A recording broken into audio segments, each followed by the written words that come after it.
if you're here, that should be fine.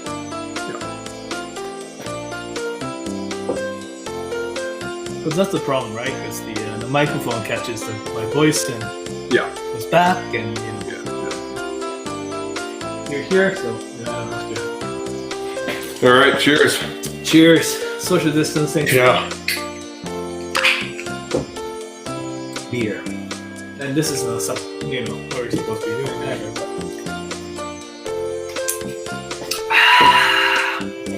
Is the countdown started? Yeah, it's on. 18 seconds. May just say like, hey, everybody let us know how the audio video is. Yeah.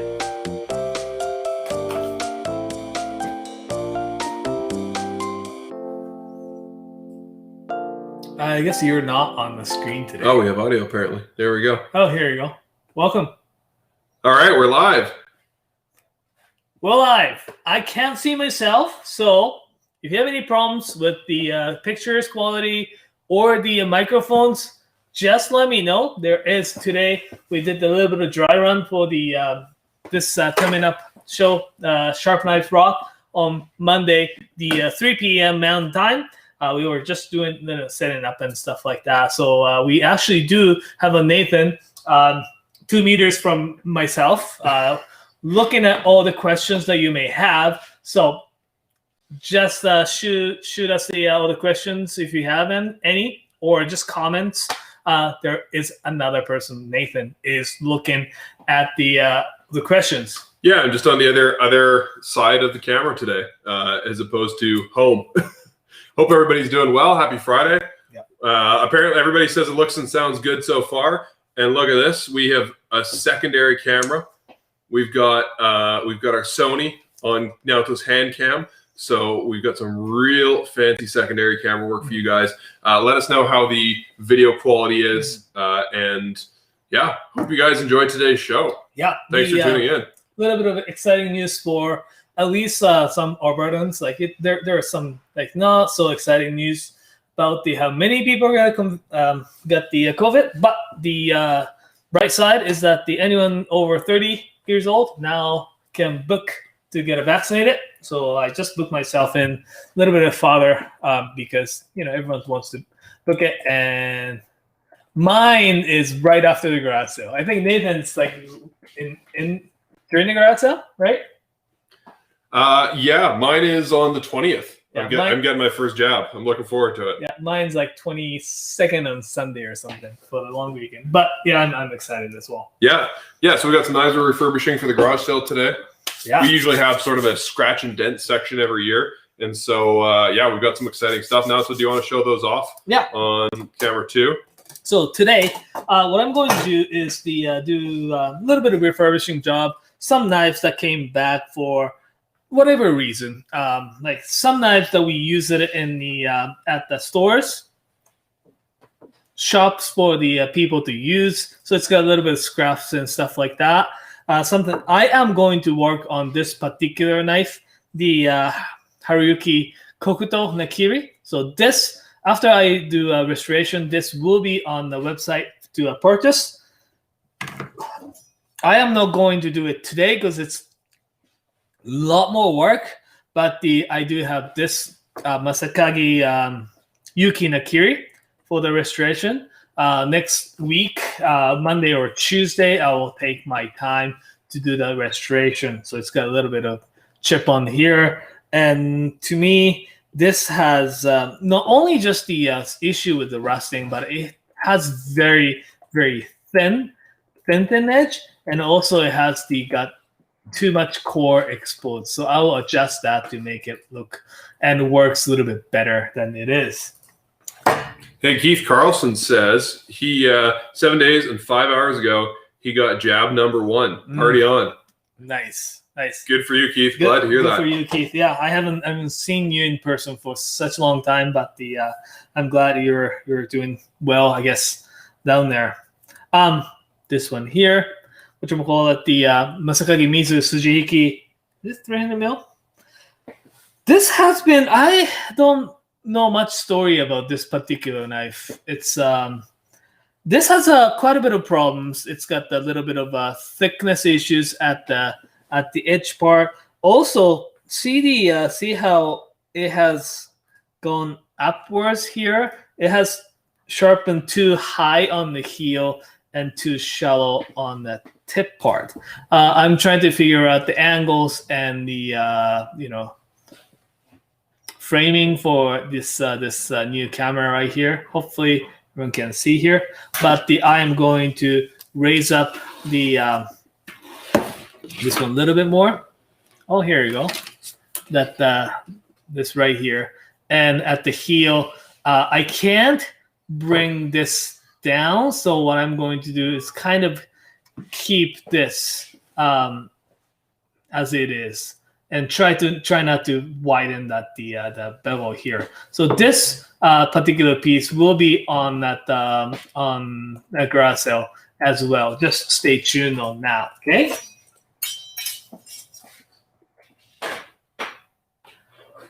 I am not quite sure if I will have. Oh, sorry, the camera has changed.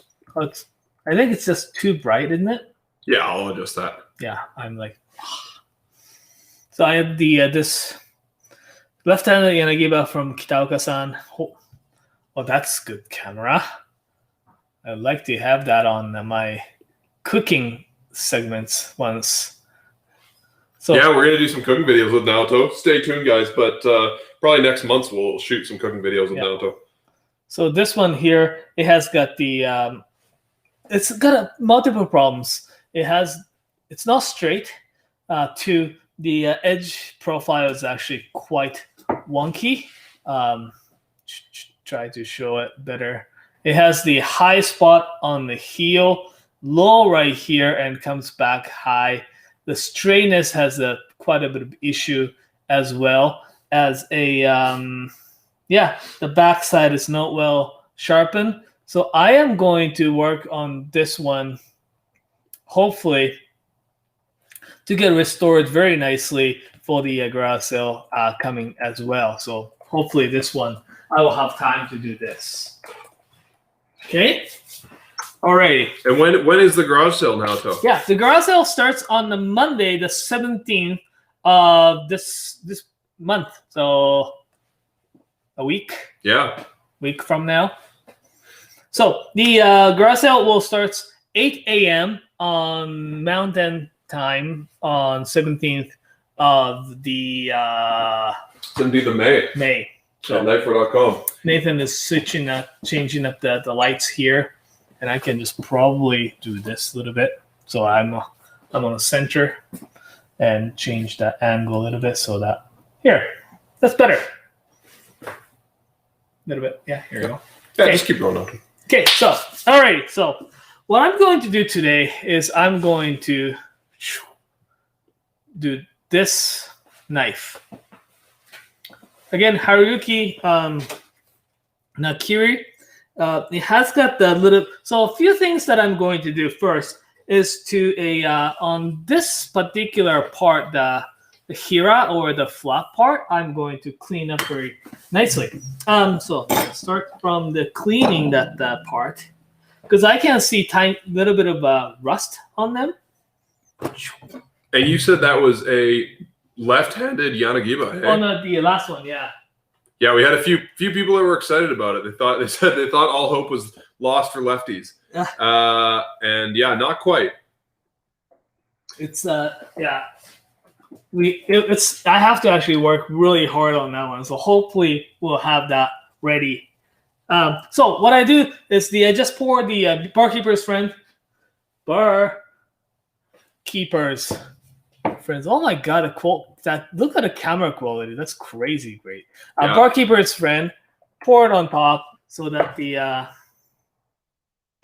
I can I want to make it like I make it look like commercial. It's gonna work on with a little bit of water. This is just really to clean a little bit of rust on the blade first. Okay. And Blank says it should be called Knife Sharpener's friend. Yeah. I like that. This is great though. It's like really good little compound or the polishing. Alrighty, so here, yeah, all the rust gone.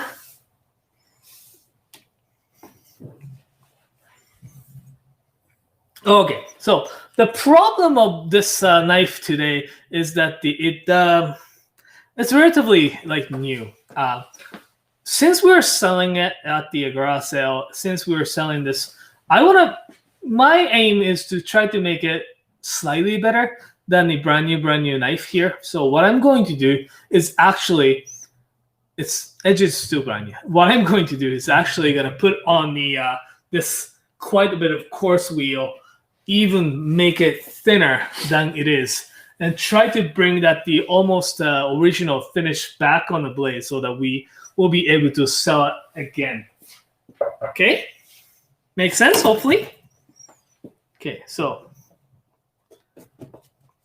But it's difference between the, I guess, restoration or something to sell versus a, I guess, like regular sharpening or chip repair is that the I will have to kind of try to get the same finish back on that the blade. So this one here, the original finish or this finish has that the nice, Kasumi-ish polish on here, right? So it's got like shiny polish right here and smoky. I know how to replicate it or bring this back, so I am going to do that. But when I actually check the edge, how thick this edge is, it is a little bit thicker than I would like to. So I'm going to actually change that up. Okay, so I'm going to. Nathan's taking a picture.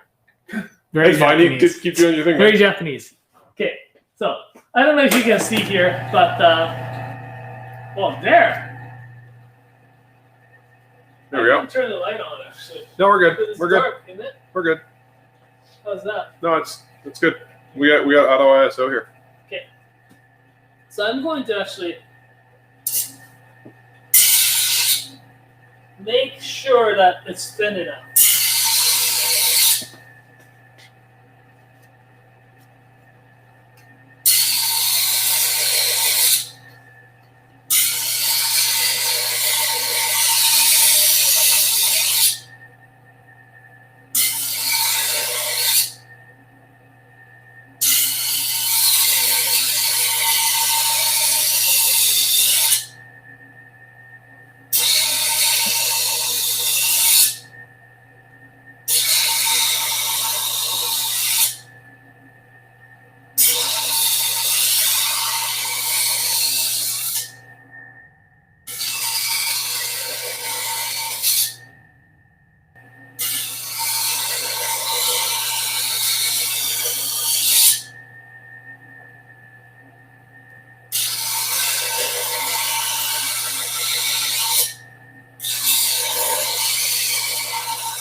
So what wheel are you using there now, Naoto? This is the coarse wheel that's around the I think 150 to 180 grit. Because it spins, it kind of cuts the steel a little faster. It feels almost like a 200, 250 grit. Yeah, so it's not. Somebody asked if it was a diamond surface, but it's No, not. it's not.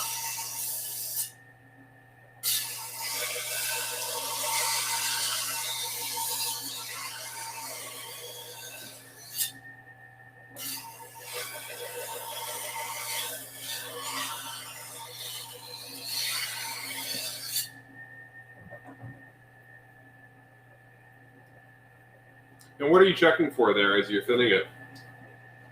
So those knives here have this, we call it the primary bevel, and there's another bevel called secondary bevel right here. What I'm going to do is make sure there is no primary, like secondary bevel left. As you can see, oh my god, the camera quality, crazy!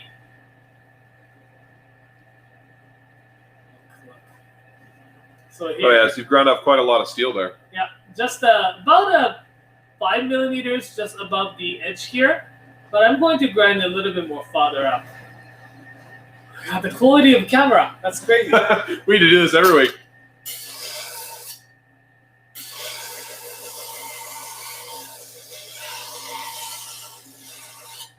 Damon's worried for your safety because you got long hair, but I think you got a few months before it gets too long.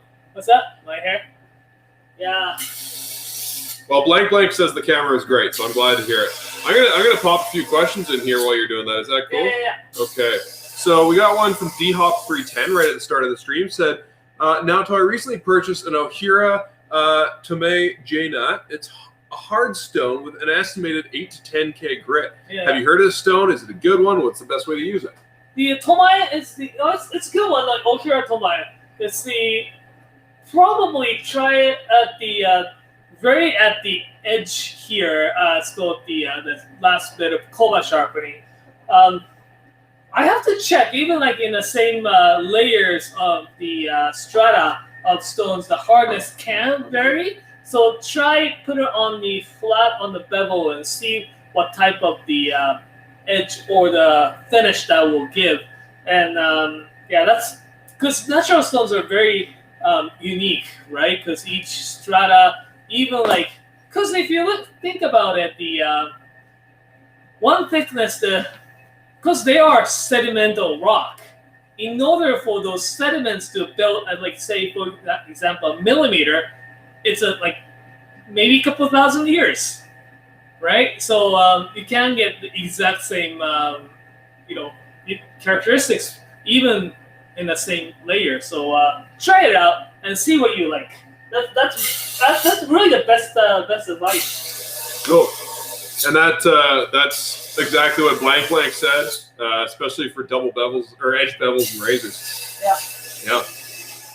But yeah, usually those Tomayas are great for the Kobas or the micro bevels.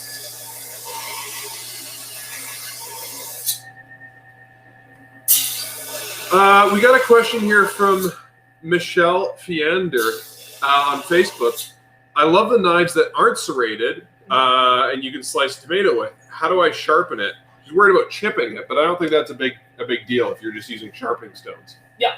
No. The way we sharpen, we always use them on the water stones, wet stones, and if you are using those big, those like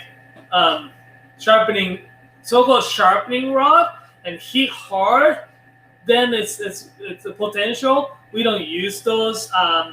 Those rods are not even a sharpening tool. It is a maintenance tool. So you don't really have to hit them really, really hard like these. Yeah, so if you want to learn a little bit more basic stuff about sharpening, there is a video of me doing from A to basically Z about the regular sharpening, as well as there are new videos available for a little bit more advanced stuff like the thinning and stuff like that. So check that one out. Cool.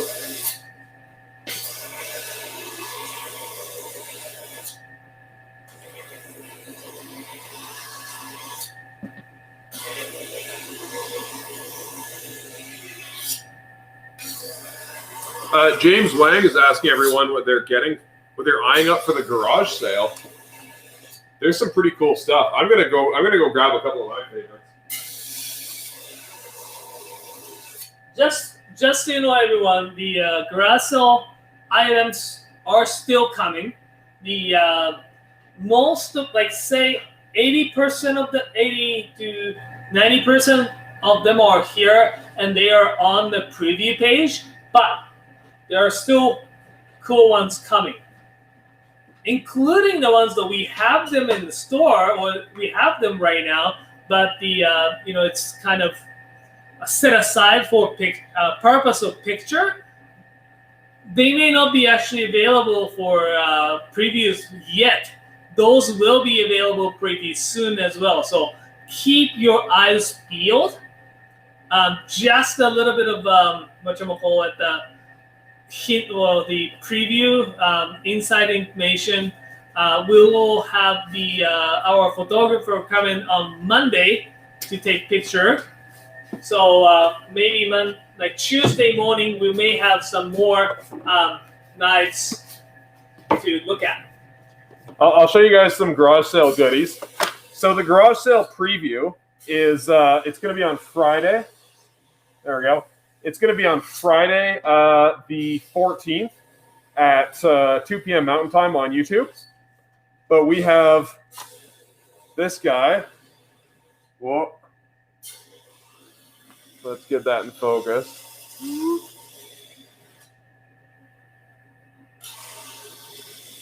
There we go. So we got some really nice knives from Nigara. These are hand-forged SG2, right? Yeah. Those are pretty nice. What else do we have?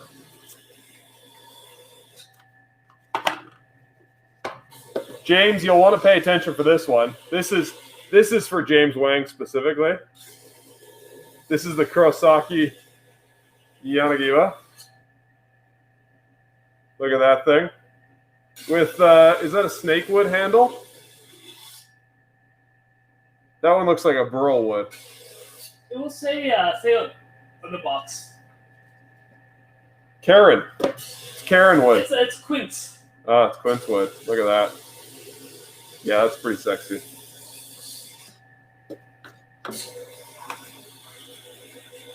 What else do we have for the garage sale? We have some really cool knives from these guys. Seki Kanatsune. And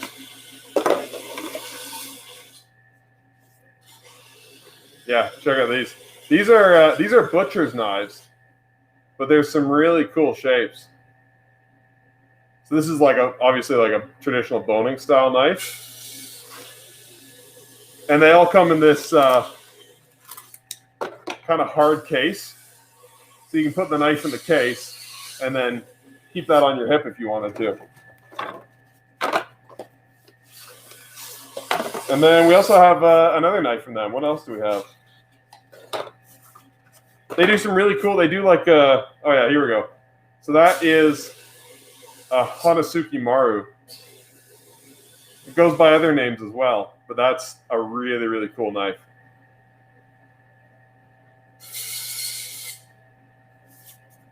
All right. How's that going, Naoto? Good. I've done the first side.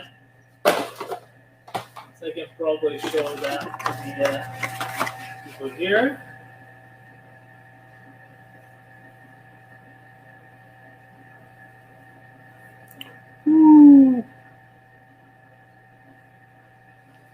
So here, what I did is that I sharpened this whole bevel. Here. This side, it's from this line. It's super shiny.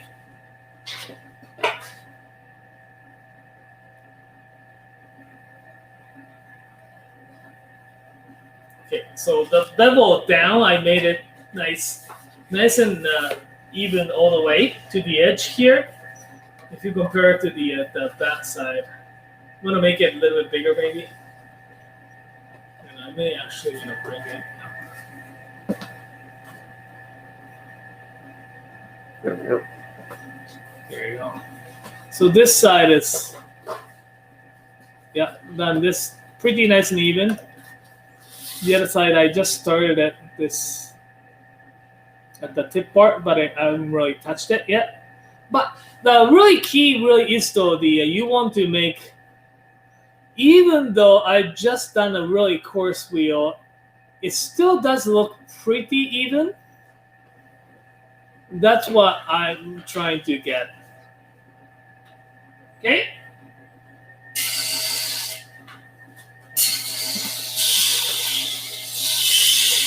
So I'm gonna do the next side.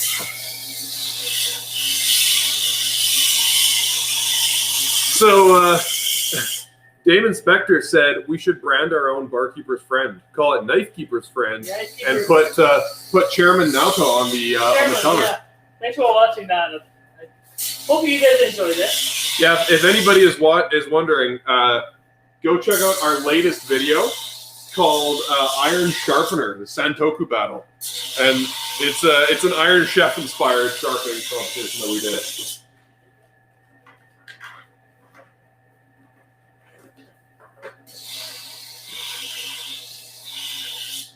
Okay, let's find some more questions. Thanks for the questions, everyone. Keep them coming. And as always, if you like and subscribe to the channel, that really helps us out. Don't forget there will be another new episode of Sharp Knives Rock, which is our version of TV show that is coming up on Monday, the 3 p.m.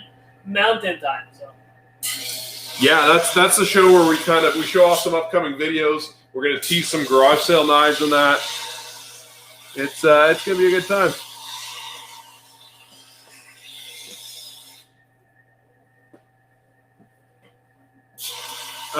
We have a good question from Tim Chan, and I think blank answered it pretty well.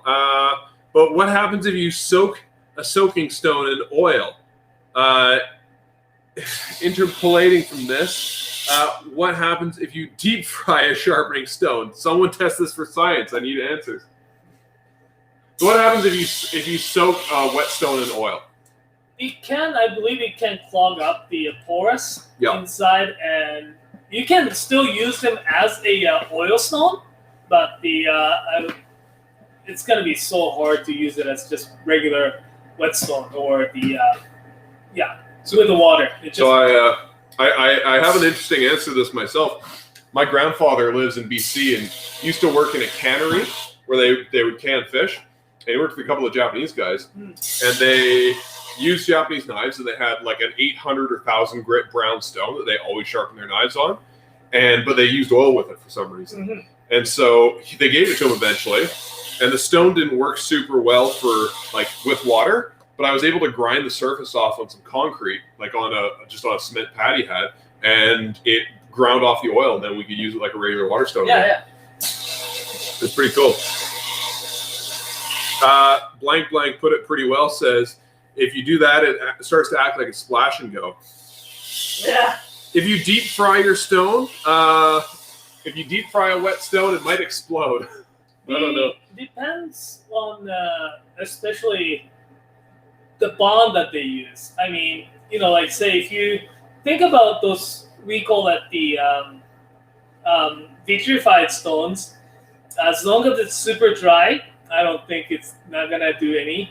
It's like having a ceramic ball inside of the deep fryer. It doesn't do anything, right? Yeah, right. But I'm not quite sure about the resinoid. Resinoid may actually melt, or the resinoid stones may melt, or not quite sure the another type, not resin-based, the magnesia bond ones. But they don't do good. Well, we got some love for that Kurosaki Yanagiba. It's pretty sweet. Sean Buckle is asking, any Manaka knives coming in? I saw a couple pennies posted. Unfortunately, we won't have them for this garage sale. Probably time for the Small Makers Month in July. Right. Yeah, that makes sense. And Sean had to get back to work. Well, thanks for tuning in for a bit, Sean. Oh, James says, I really want the Shigefusa Usuba that I recently bought, a 390 millimeter Hanyaki Yanagiba made by Mizuno. Mizuno Akiharu, third generation of Mizuno. Not sure if I have enough funds for the Shigefusa. Yeah, Mizuno-san, I'm pretty curious. He's a swordsmith as well. From Sakai. Damon Spector says, man, I want to send in my 240 Gyuto for Naoto to make pretty again. I'm the kind of idiot who undertakes sharpening a $500 knife with no experience. Yeah, do it. me too, Damon. Me too. Don't worry. You're not the only one. TJ Ronan was asking, do you have any Tsukasa Hinori you can show off? Is that what I saw in Mason's office? Okay, I'll grab those in a little bit. Yeah, TJ, we do have a couple of Tsukasa Hinori that we can show off. We have 2 pennies. Yeah, we'll bring them out for TJ and James. I've got, while you're working on that, I've got a few viewer submissions here. Yeah. Let me pull them up here. I had one from blank. Where are we? Give me a sec, folks. Just bringing up the photos here. I had one from blank. It's not a knife, but it is a cat, and I think cats are just as cool as knives. And so this is the cat. Unfortunately, passed away recently, but his name is Ushi. What does Ushi mean in Japanese? Cow. It means cow. Okay, well that's what he said. So I'm glad that tracks. Gary Horn says, "I'm here now. You need to start over." That's fair. We'll start from the beginning, Gary. It's a lot of grinding, but check it out, Gary. We got a new camera. We got the Sony hooked up, and we're looking better than ever, I think. What else do we have to show off? Fighting Usyk. I'm not sure if he's watching today. I haven't seen him in the comments, but he just wanted to show off his sharpening kit. He said he kind of started off when he was young with oil stones. So there's a lot of oil stones in his kit, and he's only recently branched out into water stones. But yeah, this is his setup. He's got a nice little bin going on, and even had a Nikiri sharpening the other day. Oh, nice. Nice, looks good, man. Oh, and apparently the cat didn't die. The cat's still alive. Good. So that was the cat sitting with him. The person that gave him the cat died. Well, I'm glad the cat's okay. I'd be very sad. We got a fan in Jakarta, in Indonesia, watching. Thanks for tuning in. That's Ren's Works. And Usyk's here. How's it going, Usyk? Good to see you, buddy. Let us know what you're drinking and cooking tonight. All right, so we had a question from Corey Phillips. This is an interesting one. Yeah. What would be the performance difference between a laser Tsuchihiki and a Yanagiba? The biggest difference is probably the what you're cutting into. The well, Yanagiba, as you know, it's only beveled on one side, right? So so edge angle itself is actually a little bit more shallower, although the double bevel does look like a thinner or the shallower angle. The last edge is actually a little bit shallower at the Yanagiba, so arguably it gets a little bit more finer, sharper edge. Another thing is the Yanagiba is great when you're trying to slice sashimi like this way, because it's beveled on the big one side. The food will fall off on the other side. It definitely has a little bit of downside because when you're because it's beveled really big on one side, and I've done it before, when you try to carve ham or roast beef in that matter, and try to, very traditional European Western way, have the one knife or the fork on your left, knife your right. Try to slice them down like this. Because of the beveling is such big, it can pull on the one side. So that's a little bit of downside to the Yanagiba as well. Great thing about Tsuchihiki is that the spine is very thin. So when you're trying to cut it into some, like portioning out, say, roast, big roast, or the, say, prime rib, try to cut down into 2 to 3 inches thick. Tsuchihiki will do a much better job on that one. So I'm gonna actually have to turn the light on because Oh yeah, sorry, man. A few things that I need to see. Yeah, you're all good.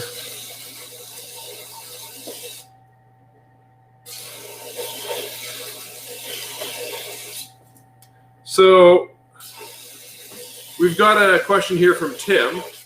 It's for both of us, but I'm not going to have any helpful answer to this. It says, Naoto and Nathan, what are your opinions on those Chinese natural stones that are popping up here and there? Well, I haven't seen any. Yeah, I haven't. I mean, I've heard about them, but I haven't. I've never used one. I haven't even seen one in person. Yeah, I have no experience with that, so I can't really tell. Pretty curious, but yeah, I'd be curious to give it a go. But yeah, those natural stones, you have to use them to really see how they work or act. Yeah. So it's really hard to say. Blank Blank says they're interesting and has heard they aren't terrible. Maybe not great for Kasumi, like Japanese natural stones. Yeah, I'd love to hear if anybody else has tried them, what they think. Fighting U6 says he's got some parboiled Yukon Golds, crumbled, and some peppers, onions, cilantro, radishes, etc. So I might whip up some Mexican-inspired breakfast burritos tonight. Sounds great. Sounds great. I just realized I'm hungry now. I made pulled pork last night and brought it for lunch at the warehouse today. It was fantastic. Thank you. It turned out pretty good. I've been using the Traeger, my Traeger Ranger for that. And I just literally set it and kept an eye on the temperature, and that was all I did. It was super easy, but yeah, it was real good. I'm pretty happy with that.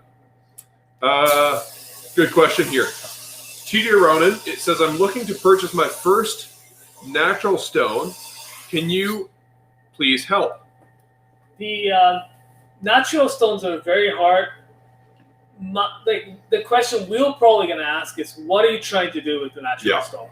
What are you trying to achieve? What are you expecting from the natural stone? What do you want to do with it? Well, and what kind of blade are you sharpening? A straight razor, or a kitchen knife, something else? Yeah, that's something that you want to ask yourself before investing into a natural stone. If you can let us know in the comments, TJ, we'll be happy to advise. Yeah. Interesting one from Ren's Works in Jakarta. One thing that I cannot refurbish is the backside of a ura on a Deba or Yanagiba. I just don't have the tools.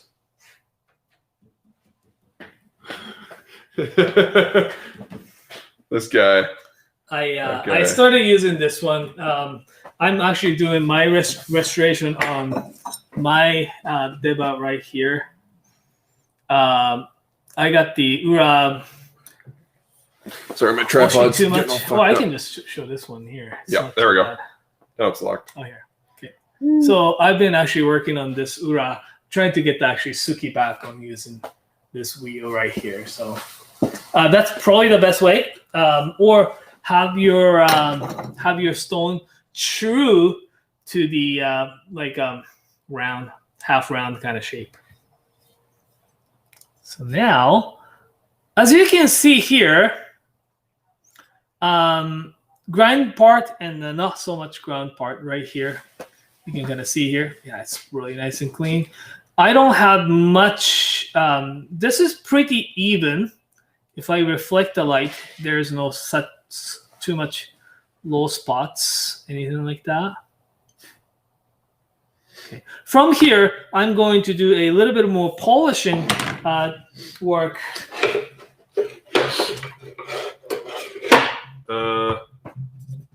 Blank has seen Togi do it with a Dremel. Oh, really? That sounds like you would need to be very practiced to not always fuck it up. He does. He's kind of very funny. He doesn't like to use any tools. Yeah. But sometimes he uses such tool to do some silly jobs. But he's great though. I've learned a lot from him. It's not even before he started his lots of YouTube videos. I've learned a lot from his blog posts. Yeah. Tim Chan says I purchased a couple of those Chinese 12K naturals. Somewhat hard. Quite consistent as far as naturals go, probably closer to a 6 to 8K in my experience, but definitely not for Kasumi. I see. That's the hard part.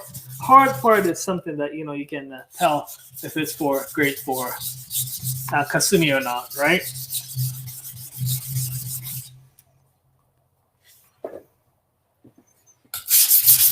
So what are you doing now, Naoto? So I just moved on to the this 220, the sharpened glass stone. The initial deep scratches that I made, because I was putting the knife on stone, goes this way, the other way, goes that there's the scratches goes vertical to the edge. I am trying to take most of those scratches off with the with 220 stone. Man, I'm so happy with this new camera. I know. Every week, man. Here's a good question. Toby Willows, thoughts on the new rainbow Kurosakis? Man, thin. Looks good. Yeah. Like thin, like a communion wafer. To be quite honest, it's the same material they stir from for Saji and Kurosaki. We do have Saji. They seem very different though. They feel super different. The what I can see from the look, the Saji one has a little bit more pounded, so that the pattern looks a little bit more delicate.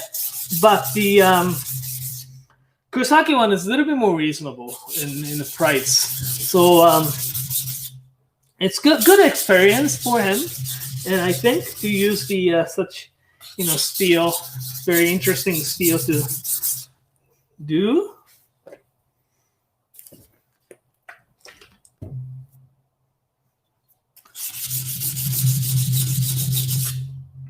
What you have to, when I'm doing this, I always check closely if I don't miss any scratches that I made with previous stone. We're gonna have a pile of knives to show people pretty soon. You can turn that camera. Yeah. I'll probably do a little preview. What else do we have? So TJ Ronan, who was the one asking about First Natural stuff. Hanyaki Gyuto, just my more expensive knives to polish them to maintain. Because Honyaki, if you want to do a Hira or the polish to the mirror polish, you may want to look into a synthetic stone that gives you much more evener polish.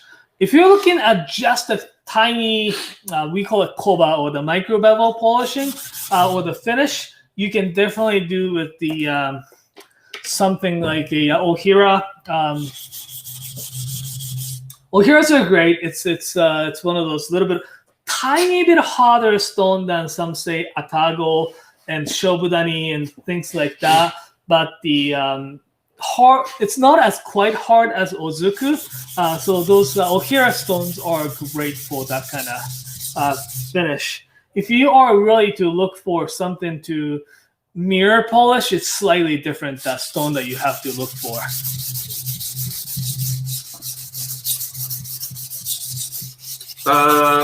Fighting Usek always has our back. Says 20 people are watching, but there's only 5 likes. Oh. Don't know about that. Thanks for watching. I'll tell you why, Happy guys. Fridays. 2 reasons why you should like this video. A, it allows it to perform better on YouTube, as Usek has so kindly pointed out. And B, it lets us do this for work so that we can continue making videos like this. So it kind of keeps this whole thing going. And that way the big man over there will let us still keep making YouTube videos. We got a guest star today, folks. Welcome to the building, Kevin Kent. Fighting Usyk. You keep telling him dislike and unsubscribe. It's the best. What are you working on, Naoto? The restoration on this guy for Grasso. Did you show them you wrapped it in saran wrap? The handle. That's a clever move.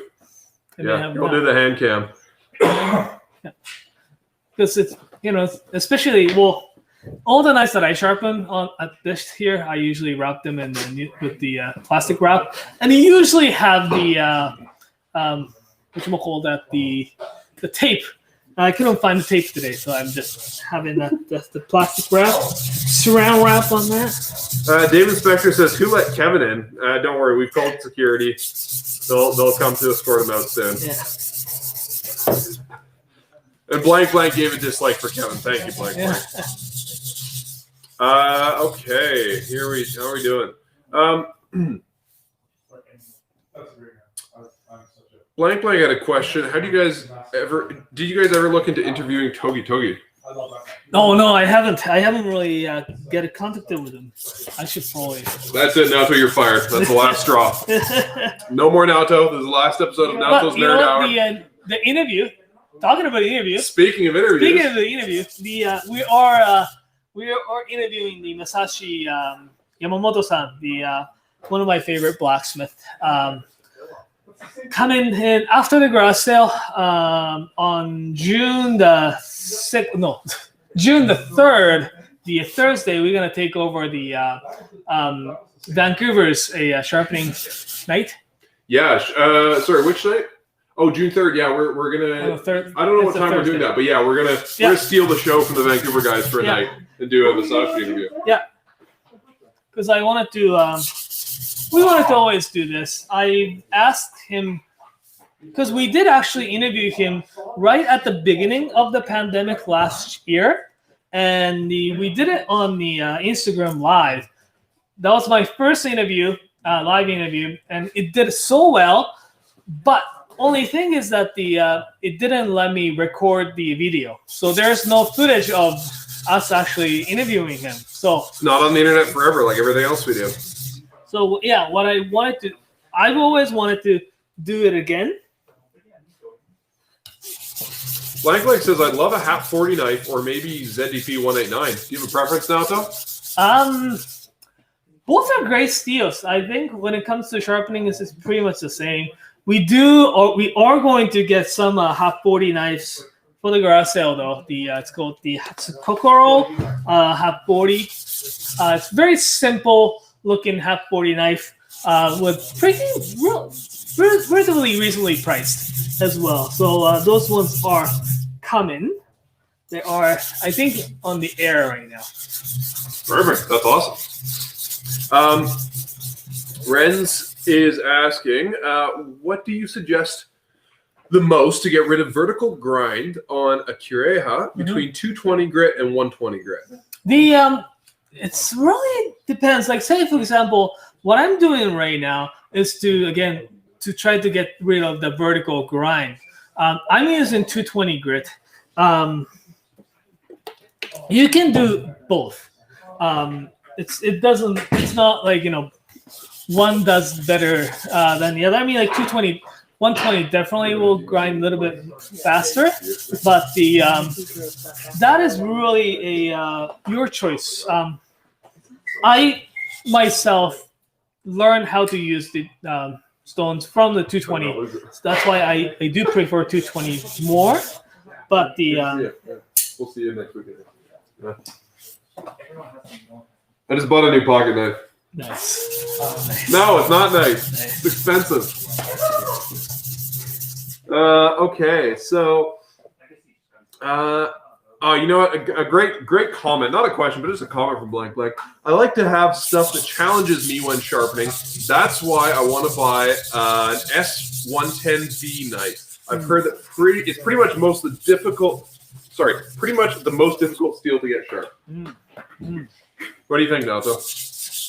It's interesting. Because those steels are used a little bit more for pocket knives, and I'm more the kitchen knife guy.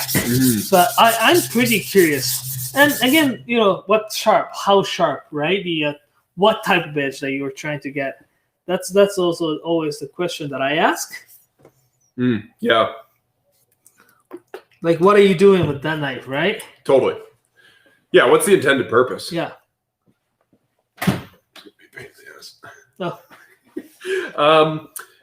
Grant Hendrick joined us for a moment. He said he's still working, but happy Friday, everyone. Just wanted to say hi, and I'll listen to the video soon. Have a super weekend. Hope work's going well, Grant. I know you're a busy guy, but thanks for tuning in for a moment.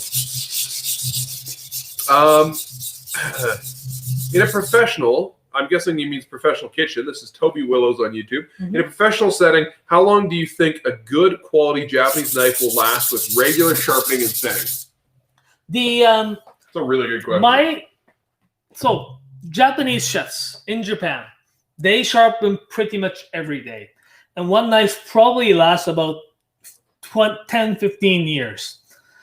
My opinion about that is they just sharpen them way too much. But that's how they do, right? So in that sense, they'll probably last 10, 15 years. Because what they try to do is to basically maintain that like 100% sharpness. It's like, your cell phone. You try to charge them, even though you still have 80%. Right. Yeah. Yeah. Left Totally. on the blade. Yeah. That sometimes drain your batteries much faster, right? It's kind of a balance. Like when I first got Japanese knives, I was very hesitant to sharpen my knives a lot, to the point where I would let them get way too dull. Mm-hmm. And so it's kind of like it's knowing when. Proper maintenance is important too. Like I had a chef messaging us on Instagram yesterday. He said, I just sharpened my knives. I used them at work for a day, and now they're not very sharp. What's going on? And I said, well, I asked him how much he was honing, and it turns out he just needed to be honing his knives a little more often and kind of upkeeping them. Like preventative maintenance is really important. Yeah. But yeah, I would say 10 to 15 years at least. Like we've had a lot of local chefs, and very few come in to replace their knives. And we've been open in Calgary for 11 years. I've seen the knives of friends of mine who have bought them 10 years ago, and they're still going strong. Yeah.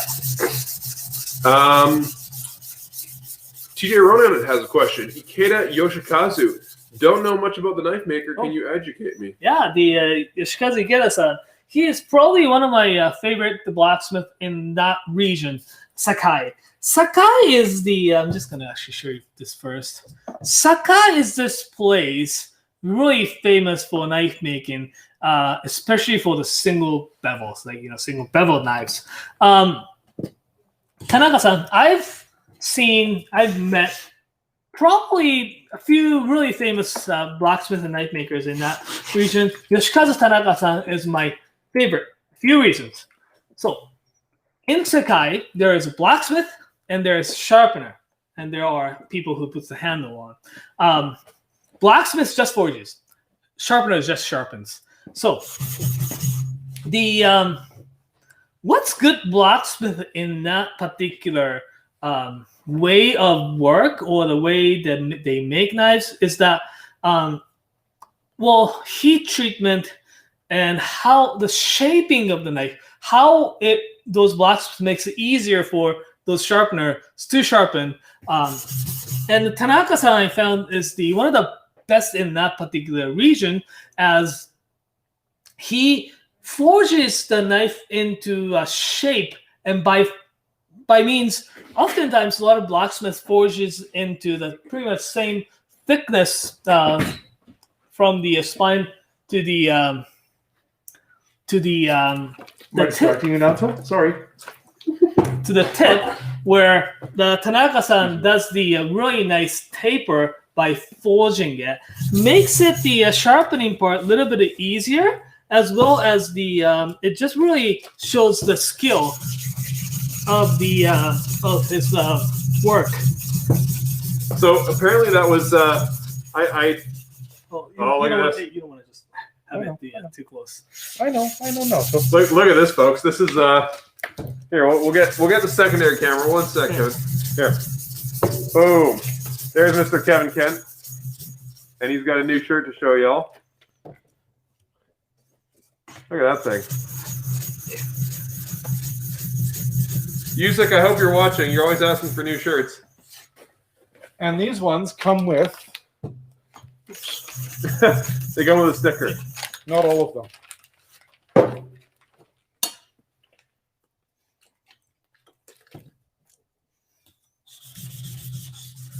Oh, nice. And when do those launch, Kevin? I guess they launch on Monday with the Sharp Knives Rock show. Can you tell the people at home a little bit about Sharp Knives Rock? Yeah, we do a monthly TV show called Sharp Knives Rock. It's on the second Monday of every month. It goes live at what 3 p.m. on the second Monday of every month, 3 p.m. Calgary time or Mountain Time. And then you can, of course, watch it after. And then immediately after the show, there's an after show with a Ask Me Anything question comment show called The Dipshit, called The Dish Pit. I keep saying the wrong thing. So it's called The Dish Pit. And you can come and see that right after Sharpener Rock. The show is hosted by Naoto, Hiro Naoto, Chris Lord, and myself. And we're going to launch these Hadayuki special edition shirts. There's 100 shirts and 100 stickers. And we've got a very special challenge, our first ever. Oh, we got a challenge, and Naoto's going to kick my butt, but it's going to be a great challenge because then you get to see how badly I can use chopsticks. There you go. Yeah, Naoto can use wrenches as chopsticks. It's gross. I can barely use chopsticks, so I'm totally dead. So somebody asked if that was a Sasquatch sighting. No. Usyk, that was just Kevin walking through. Oh, Usyk, stick it, Usyk. All right, ciao, guys. So, see you. Thanks, Kevin. Have a good one. See you. I'll see you Monday because Sharpener's Raw. See you Monday. It's this Monday. Do you see my new pocket knife? No, did you buy a knife? I bought like such a nice knife. Oh, It's like the Blade Runner pocket knife. It's so cool. Well, I like that. I didn't see this when I got mine. Yeah. Where's where's it? Oh, there we go. Whoop. Stop moving. There Trying. This is Naoto or Nathan's new knife from James. That's a really nice knife. It's got a liner lock too. And it's so like it's just a really modern knife, man. That's what I like about it. So those James knives are available at Kent of Inglewood, our sister shop. Yeah. That handles all of our pocket knives and shaving gear and axes. Anyway, have a great weekend, guys. Ciao. Ciao. See you, man. I'm gonna ride my silly bike out of here. Yeah, Usyk, I got a James brand knife, the Chapter, I think it's called. I'll get it soon, or I'll show it off on the camera soon. I'll get into a little more detail about it. Alrighty, so Adam, I saw your message about the order that you just received. Just shoot us an email about that. Just email us at hello@knifewear.com, and we'll be happy to sort that out for you. Kevin won't help you at all. He'll be completely useless fixing your order.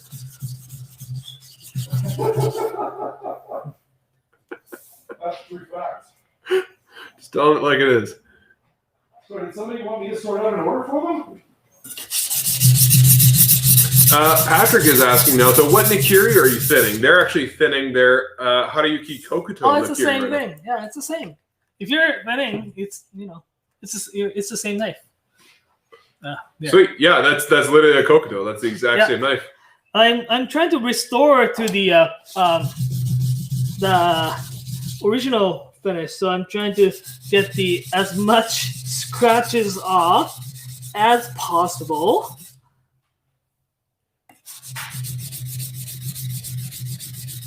So I turned the lights on because I can see it a little bit better. It's important, especially when you're sharpening. Lights are a very great indicator how it reflects, and you can tell whether there's a low points, low spots, scratches, and such. So often, lots of blacksmith knife sharpeners do have a fluorescent light right on top. Oh, hi guys. That is pretty tiny, tiny wheels. Oh yes, the tiniest wheels. No, you can't see it. That's okay. Ciao, guys. See you, man. See you Monday. Yeah. Okay, I'm gonna blast a few more questions in here. Great questions today, guys. Thanks everybody that's tuning in. Yeah, thanks for. We got a bunch of viewers on right now, so real quick, I'm gonna do my thing. Like the video, subscribe to the channel if you haven't. It really helps us out, and it allows us to keep doing this kind of thing. Right now, you're watching Naoto's Nerdy Power Hour, how to refurbish a used Japanese knife. These knives are going to be on sale at the garage sale. We have a scratch and dent section every year. The garage sale is our special event where we get to bring in all sorts of knives that we don't normally carry. And it's just super fun because we bring in knives from new makers, one-of-a-kinds, rare knives. We're actually going to do a little preview for you guys later on, maybe in about half an hour here. We're going to show off some stuff from, some new stuff from Kurosaki, his new Phoenix line, as well as some stuff from Hinora and whatever else you guys want to see. So the garage sale, May 17th to 24th. And we got live streams all week leading up to the garage sale. I don't know how to pronounce this. Maybe the P is silent. So Zero or Pizzero says, what do you think is more important, knife steel or heat treatment? Heat treatment is really important. The knife steel is important. It's both. I mean, like there isn't one or another. Both are very important. Modern facilities, like modern factories, like say, the James knives that the Nathan just got, these are much more controlled, right? Because I bet they have heat control, temperature controlled current to a quench temper. Also maybe anneal. A lot of blacksmith they often do by the look of the color of the steel, which is fantastic. But for example, there are a few traditionally in sword making. So there is a quenching method, like quenching, where you heat up the steel, traditional carbon steel, up to like around 800 degrees, and then put in the water to quench or harden. And then they have to temper them after. And tempering, what they will do is to make the steel tiny bit softer. It's like released at the pressure kind of stuff, right? But traditionally speaking, the sword makers, what they do is they put the knife in the forge, do this, and they have the water, and they do this. So, and hear the sound of the steel like this, and tell what temperature they got to, which is fine. But say for example that the blacksmiths that we talked about, Yoshikazu Tanaka-san, or many knife makers, blacksmiths in Japan, what they do is that they do use either temperature controlled oven, basically, right? Leave it in oven, say 180 degrees for X number of hours or so. Some knife makers use oil as a tempering liquid. So like, it's like deep frying, right? Like 180 degrees and leave it there for a little bit longer. That gives you much more precise kind of tempering. Like Takeda-san, he does send his knives actually to the steel makers to do a proper annealing.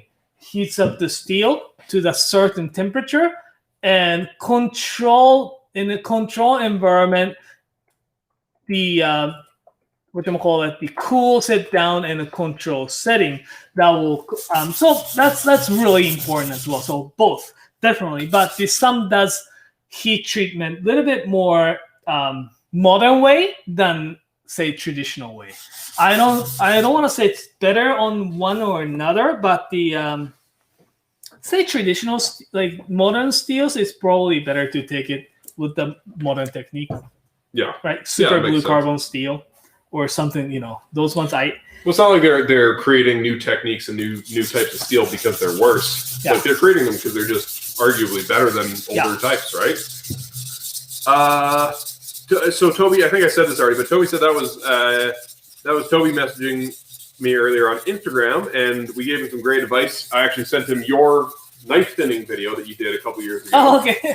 And he actually did. I'm going to show it off because I think he did a really great job, especially for the first time. Like honestly, let's pop this up here.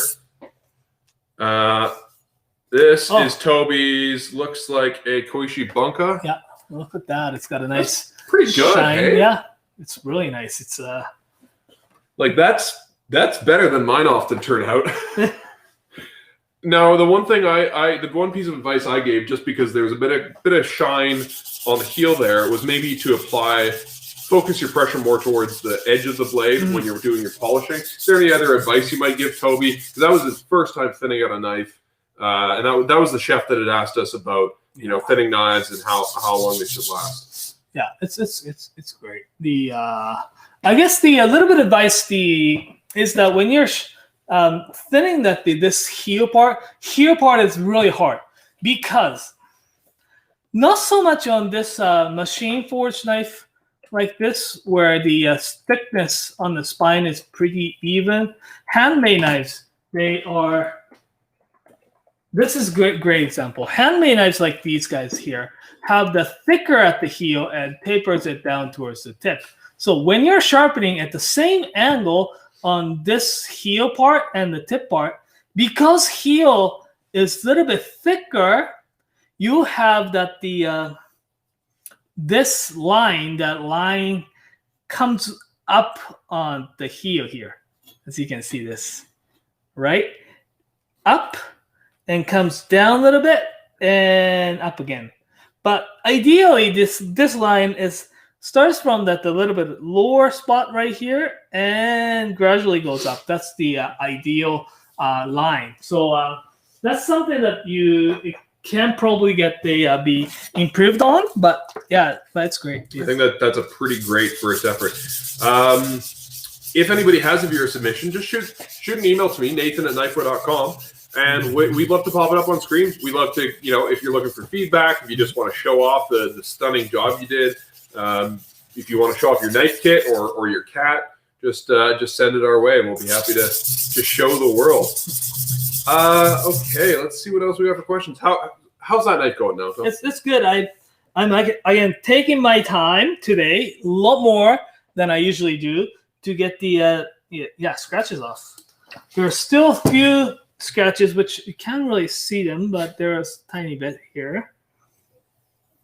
Thinness is great. This will probably gonna cut so much actually better than the brand new. And despite the work that I do, this is going to be a great deal. For those of you who's looking for a great deal, there is a section of the scratch and dent, slightly used knives on our garage sale, and they are a great deal. And the link should be in the bio. So if you want to preview the knives coming out for the garage sale, a lot of them don't have photos yet. We're still working on that. They'll be up next week, but and especially these scratch and dent ones, we won't have photos till next week, very last minute. But you can see a lot of really cool stuff up there. We're also going to show off some knives in a little bit. I know TJ was just asking Mutsumi Hinora. Mutsumi, sorry. I thought. Well, he asked about Tsukasa originally. Yeah, okay.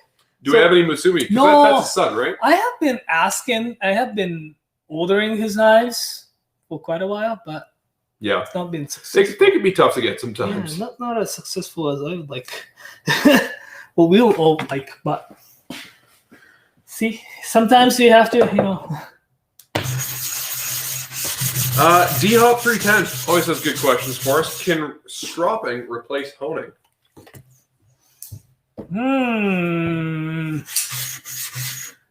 The honing rod, when it comes to, say, honing with the ceramic honing rod, yes. I do often skip the honing after sharpening or finishing with the, say, 4,000 grit or 6,000 grit, 8,000 grit even. I don't put on the honing rod after, because it's just, honing rods often, it's not as a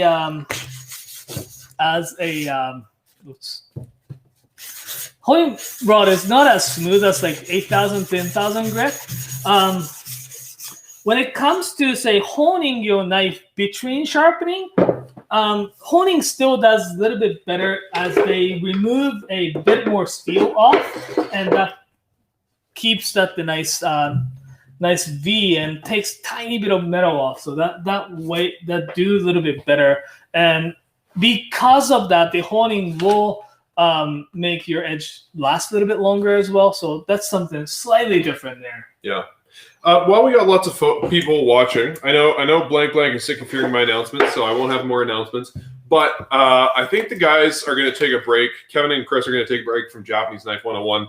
the week after garage sale for a couple weeks. So we're going to mix up the content and do some new stuff. We're thinking maybe some knife skills, maybe comparing different finishes on knives and how they cut different foods with Naoto. We got a Masashi-san interview. We're going to do some behind-the-scenes stuff. So if anybody wants to see any particular streams, kind of the last week of May or the first week of June, let us know in the comments or shoot me an email, and we'd love to kind of hear your ideas as to what kind of content. We're also we're looking at hiring a new videographer. Our lovely man Jeevan in in Vancouver. We're bidding him farewell soon. So if you know a good videographer in Calgary, yeah, he got his dream job. Oh, fun. Yeah, he's moving on.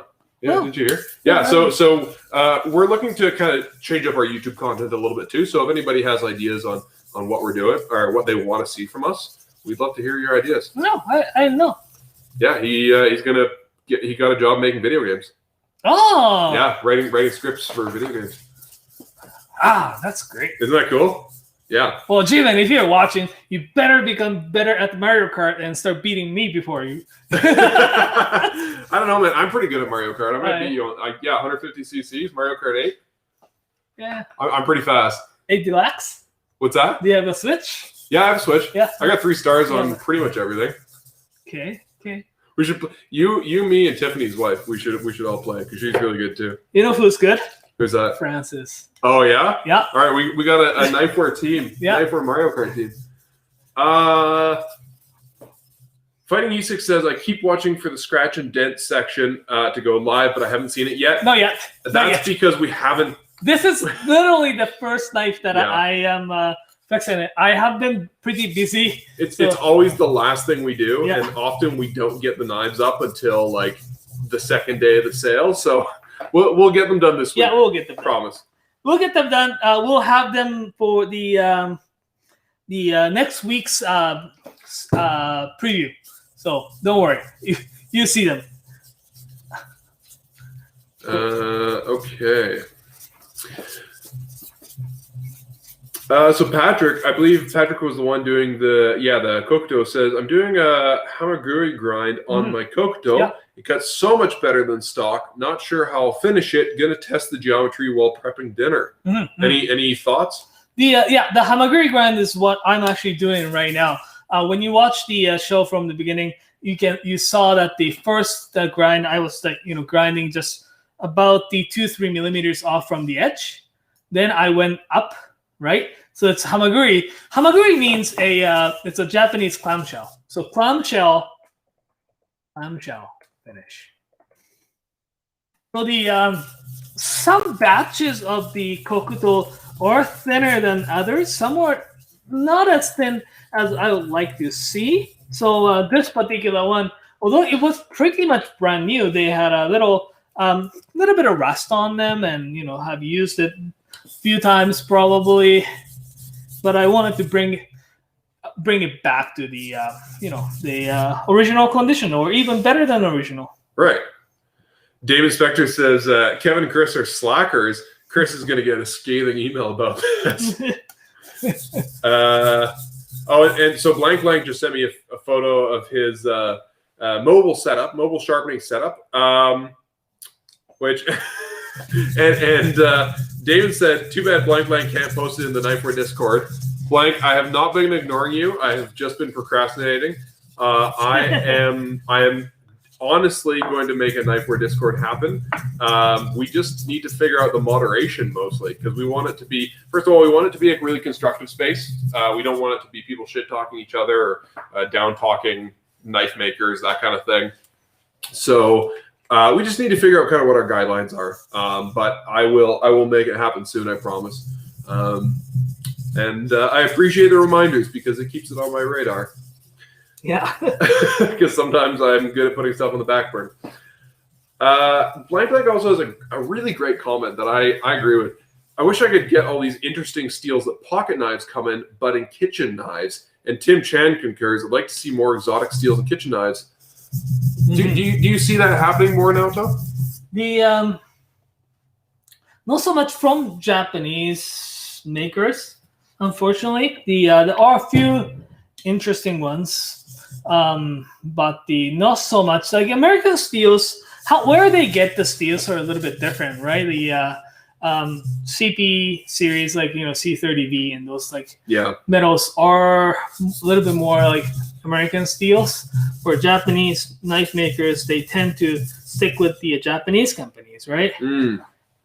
Right. And there are similar steel types as well. There's one knife maker. I'm very curious. Knife maker, knife polisher, knife sharpener, whatever you may want to call it. The I can't remember the name of it. I follow them on Instagram. They must have worked at the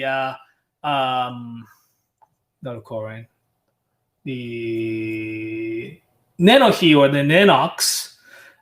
Those two young craftsmen, or actually one guy who does like polishing, high mirror polish on the on knives, and seems like they like to use the steel that's very interesting. And there are a lot of steels that I've never heard of,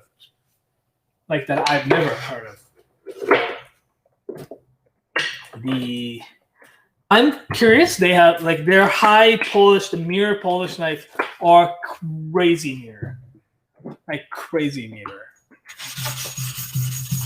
I bet though their knives are hand forged, but they get the those high super high tech steel, I guess, to apply for their knife making. I have to remember that name. I'll think about it, and someone may just kind of point it out one sec. But there's enough people bullying me on the internet about having a Discord that it's going to happen. It's something I've wanted to do for like. I literally mentioned it the first time on the last garage sale, and I think Damon picked up on it, and I've just done a shit job of making it happen. So let's do it. I've had half a beer, and I'm ready to go. There you go. Okay, we got a ton of great comments. Not a ton of questions, but that is totally cool. Now I'm moving to Knifewear 1000 to smoking it up, because I did 220 and I did move up to 500. Now I'm going to a 1000. Right on.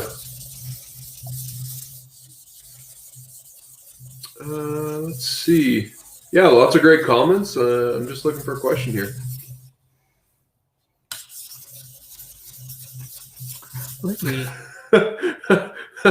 Here's a good one from Damon Spector. So the other day I had the bright idea to start mirror polishing the bevel, or says not the bevel, but whatever it's called, of my 270 Mizaki. Put an hour into it and gave up laughing. Made so much work for myself for nothing. Woo. Yeah. Yep. No comment. Okay, let's show off. We've got another viewer submission here. So Blank, our buddy down in Texas, has a sharpening business, a mobile sharpening business. Usually sets up, I think, at a farmer's market, if I'm not mistaken. But this is the mobile sharpening setup. Man, I hope your back is okay carting that thing around. That is really cool, but must weigh a ton. Yeah, that. So here's the inside. Got all the stones really packed in there. That is going to be heavy. That's a neat bag. I wonder what that was designed for originally. Got all sorts of other like pliers and tools and a couple of chisels by the look of it. I feel like you could have a side business as like a mafia interrogator with that kit. Like you could do a bit of both, right? Get a blowtorch and you'll be good to go. Thanks for the submission, Blank. That's really cool. I've done a little bit of mobile sharpening, like a really small amount, nothing compared to Kevin, and it's a pain in the ass lugging all the stones around. I really admire anybody who's dedicated to it. Okay, so James sent me a couple pictures as well. I'll pull those up in a sec. I just got to download them.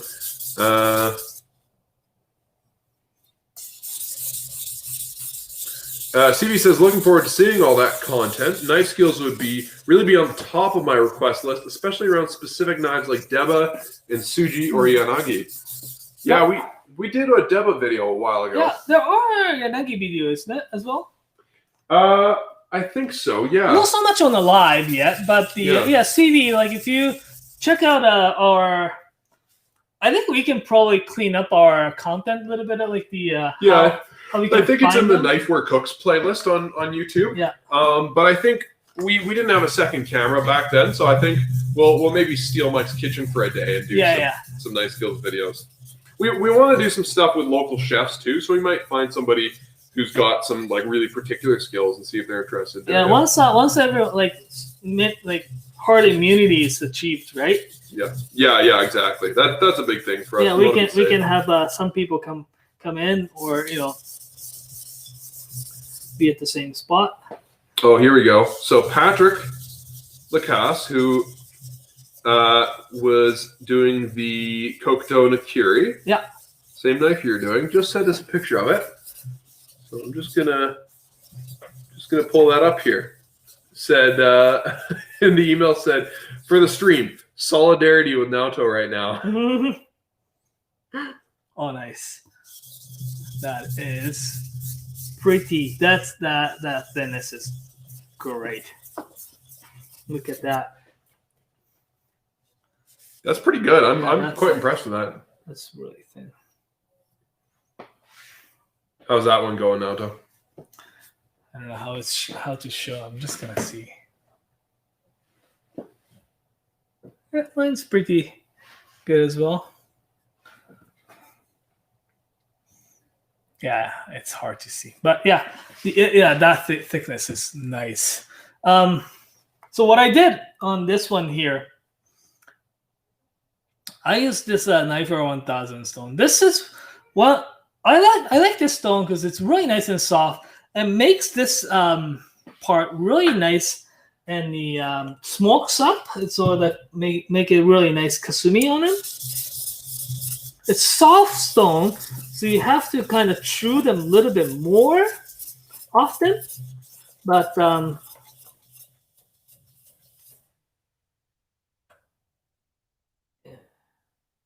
here.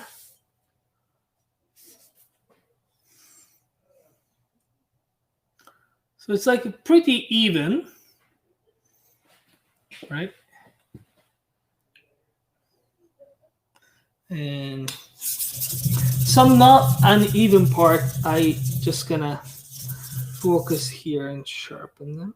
Okay, good. Oh, Blank says that sharpening kit weighs at least 70 pounds.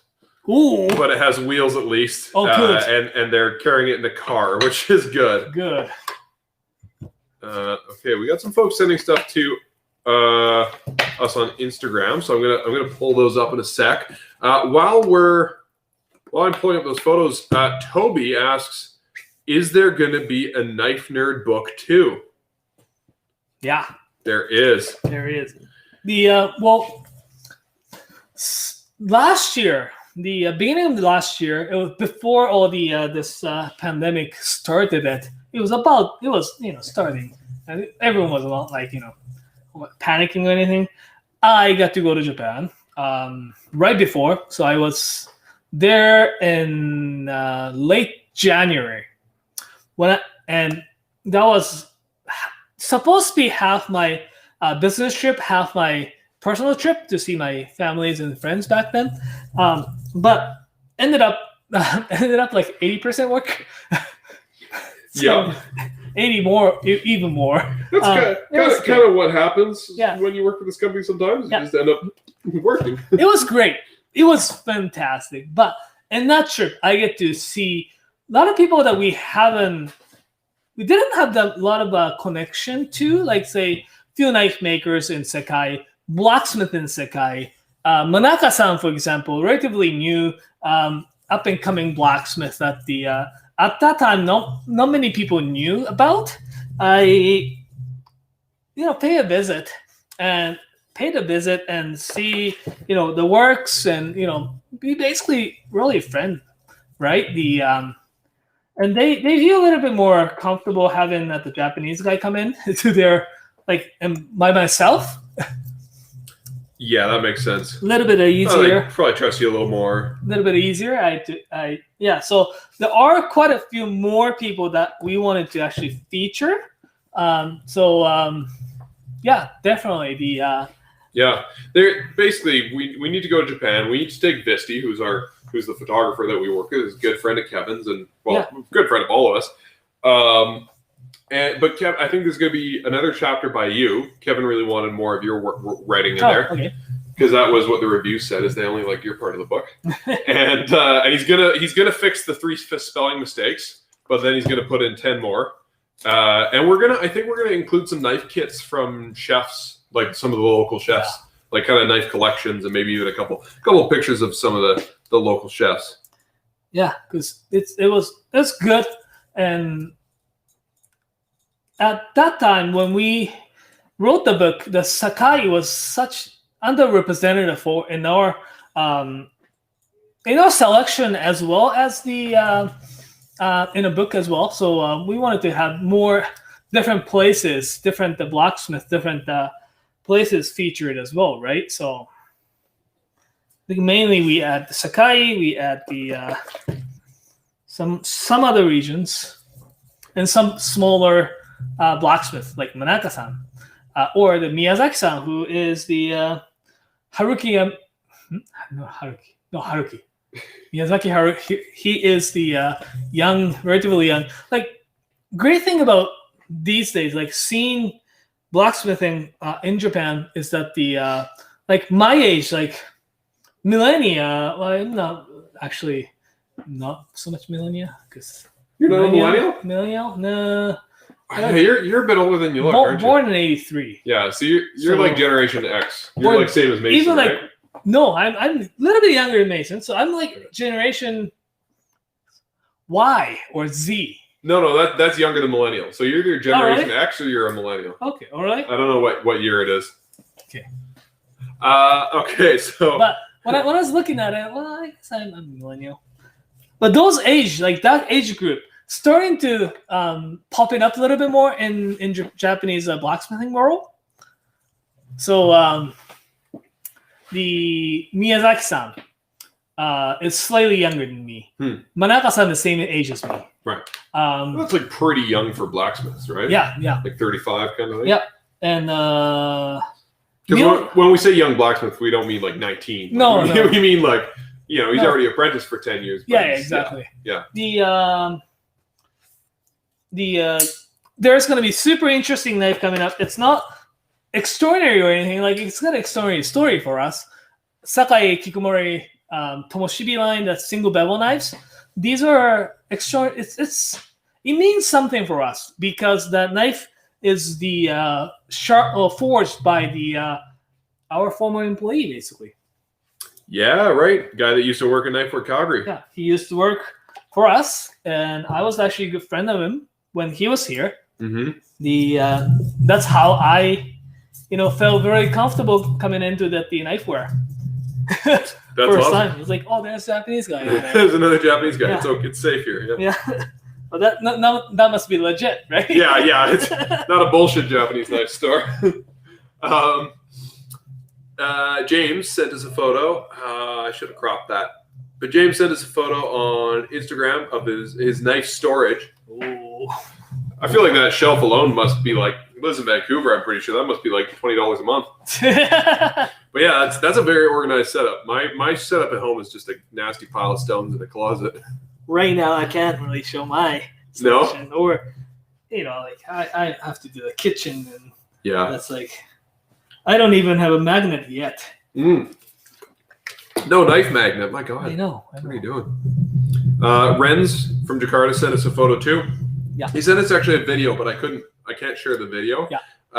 But just a knife that they had polished up, it looked like. I do follow him on Instagram, and I've seen nice his work. Yeah. Yeah, it looks great. The again, something I learned from the Masashi Fujiwara-san, the awesome sharpeners in Japan, is that the angle that's been sharpened. the bevel angle at the tip and the bevel angle at the heel is slightly different, and it should be different. So it should have a little bit of torsion like this. And when you do that, your bevel looks really nice and clean, where if you don't, you often have that the heel part, the shinogi comes up a tiny bit because you didn't change the angle. Okay, I gotta step out for a sec, but Raphael Sonata has a good question. I have a ZDP 189 from Yoshida. Yeah. Should I thin it even though it's quite thick from out of the box? If you think it's thick out of the box, I'm probably gonna wait until it gets a little bit dull, because it's gonna be tough to thin. Can't remember what they use on the outside. ZDP itself is really hard to sharpen, but the outside steel, if the outside steel is not as quite hard, it's still fine. I've seen the knife that's made with the ZDP 189 core and VG10 on the outside for some reason. That's stupid construction. But I've seen that before. That is going to be so hard to sharpen.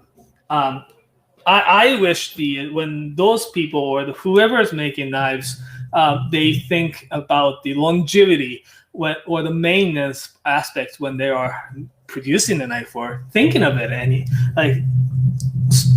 like there is the line from the big company, Kai Shun used to have a solid VG10 single bevel line that was just pain to sharpen, because it's basically it's a Honyaki VG10 and it just doesn't want to be ground. That was terrible when I was sharpening it. And I just asked myself, why did they even make that line? It's just terrible. You're getting real. All right. How's that knife going, Naoto? Almost done. Right on. Let's see. If anybody else has questions, feel free to pop them into the comments. Looks like people are having great discussions. So, okay, maybe Naoto can weigh in. So, looks like there's a discussion going on about some harder steels. Yeah. Fighting Usyk said, I have a variety of steel pocket knives, but I'll likely never buy another ZDP 189. But it's just a really difficult to form burr. It makes a very fine burr that's very easy to miss. But then also, okay, so what do you think about that? First of all, sharpening ZDP 189. ZDP 189, well, we cheat a little bit. Not cheat, but we do have those equipments that makes it a little bit easier to sharpen, especially forming a first edge or the burr is going to be so much easier using those wheels, right? So that part is not that hard. What I found, though, despite the fact the hardness of the ZDP 189 is like Rockwell 60, 667, depends on where they aim it, they don't hold the edge as long as you like. Or I like to see them from that hard of steel. You know what I mean? Because what we did, because we had the ZDP 189 from the Miyabi. Yeah. And we had the demo, and we actually tried them quite a. And I remember sharpening them a little bit more often than they should have. Really? Yeah. Interesting. I mean, it holds the edge. It's good, but the feels like, yeah. And what the I was gonna say I thought I had one, but I realized I think mine is HAP 40. I've got that old Mugen, but that's a HAP 40, right? Mugen's about HAP 40, yeah. Yeah. HAP 40 will probably keep its edge a little bit longer. So according to and also I've been actually testing out a little bit. According to Masashi Fujiwara-san, the awesome sharpener in Japan that I learned a lot of. Longevity of the edge. There are a few factors you have to think about when it comes to the longevity of the edge retention. Hardness is one. Another one is how corrosive that knife is as well. As that knife starts to actually patina, it is type of rust. So if you actually see the patina with a microscope, you will see that jaggedness. Yeah. You actually see more jaggedness on the knife. That will become another toothy edge to it. So what he was saying is that like the longevity is, it's actually the water, chlorine in the water will cause the knife to decay tiny bit. Huh. That makes sense. Will create a little bit of a toothiness of the edge. Huh. Interesting. It doesn't So sound like a bad what thing. he said is that the rust will make edge sharp, and that was very interesting. Very interesting. So I've been doing a little bit of experiment at home. I have the Fujara white one. I don't rust them, but I use them once I sharpen them. I use them on the cutting board and use them until it kind of doesn't cut the tomato skin. Yeah. That took about a month to a month and a half because the last edge won't last long.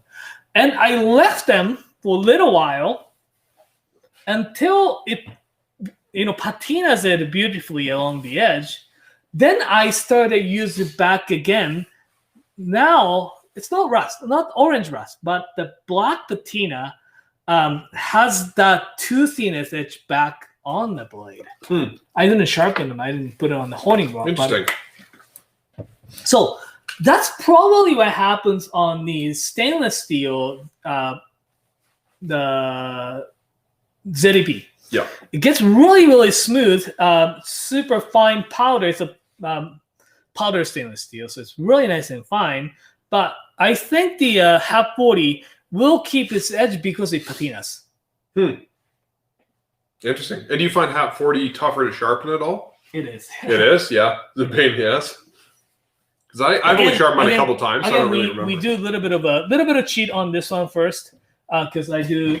I sharpened actually the ZDP the other day. I ground down and thinned out a little bit, and it wasn't that bad. I even used this guy here, and it actually did pretty good. Cool. Toby Willows, great question for somebody who's not initiated. Excuse my ignorance, but what does honyaki mean? Honyaki, the literal means, the hon is the true in Japanese. Yaki is the barn. Honyaki, in a kitchen knife term, honyaki means the knife made out of the one piece of steel using, or it really depends on who you're talking, who you asking that question to. A lot of Sakai people say honyaki is the knife that's made out of the one piece of steel, where Japanese knives usually made with the hard steel for the edge, softer steel on the outside for protection. Honyaki, for most people in North America or the knife nerds, honyaki means the knife that's made out of one piece of steel with this technique called differential heat treatment. What that means is that when they heat treat one piece, in order to make the one piece of steel have the different hardness on the one part of the knife than the other, they use this clay technique. And that clay technique is the technique that the sword makers use to when they quench them. So that's how they get the name from honyaki, the true quenching of true forging. They refer the true as a sword makers. Cool. But now it's changed, definition changed in a few knife makers, and there are some knife makers who use honyaki as just a single piece of steel. Right. like my friend who makes knives, who does he does the clay. a little bit of clay, yeah. But it's not. It might not be like exactly authentic kind of thing. May not, but the you know, he does it pretty good though. Yeah, he does. Like there are a few knives that's like just a single piece of steel that's pretty inexpensive. Yeah. But they call it honyaki because it's just one piece. Yeah. I'll bring it to show off sometime. I have like 11-inch honyaki Bowie knife from him with a stag. It's really nice. It's an impressive knife. Even that chopstick, that one. Yeah. It says honyaki on him. Really? Yeah. Interesting. It's because one piece of steel. Yeah, it's one piece of steel. Cool. Okay. Will the Producer Archives has a good question. I've got a 240 Shiro Kamo ironclad Damascus Gyuto coming. It's supposed to be very reactive. Any tips on maintaining and keeping it going for years? My first reactive knife. Hey, Barkeeper's friend. Product It is placement. reactive. Just keep it dry. If you start seeing the rust, use a Barkeeper's friend. Available on our website. If you live somewhere like Alberta, where we do, where it's just like basically a desert climate, you don't need to worry about it too much. Just dry it and put it away. Yeah. If you live anywhere that's got more humidity than this, oil it sometimes. Maybe we have a blade oil we sell. It's pretty good. Yeah, maybe. But yeah, Shiro Kamo's Damascus is like a shimo, the Masakage shimo. So they react like that. I've seen. Oh, TJ Ronan has a question that I missed earlier. Sorry about that, TJ. Thinking of purchasing my first 140 Atoma diamond plate with handle. Is this necessary for consistency? Help, please. I don't like the with the handles because it makes it so hard to. So this is why we don't get that with the handles. I get so passionate because I do order. The nozzle's fired up. We just got those Atomas. We get those ones without handles. With handles, it's great. The when you're just doing this, right? And I get it. Those ones are a little bit thin. So when you're actually doing this, you have to be a little bit more careful. But great thing about these guys is that you can do this. With the handle ones, you can't. This is easy, right? Even if the stone gets super, super thin and small, you can do this. Where if there's a handle welded to it, you can't do it. So, my opinion, don't buy it. My opinion. Interesting. So just get regular Atoma. It's my opinion. Yeah, it's a strong opinion. Okay, Blank said they sent me an email, but I don't see it. So maybe I'm reading wrong. Click my urgent email. I'm very biased. Blank, I haven't received your email. Sorry, buddy. Maybe it's in my junk or my spam. I don't know. Spam, trash.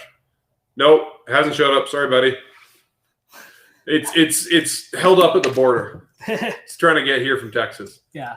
So yeah, TJ, I'm so biased. So I had noticed. But I have my own reason to back it up too. So totally. Well, and you sharpen a lot of knives. And I think it's a very valid opinion. So Blank just wanted kind of like a final judgment on your part. Which is harder to sharpen, Hat 40 or ZEP 189? I found actually ZEP is a little bit harder to sharpen. When it comes to, because I just sharpened the Hat 40 the other day, and I've been sharpening a ZEP for quite a while. ZEP I found is a lot harder. I think it's got a little bit more wear resistance than the Hat 40, although they have very similar hardness.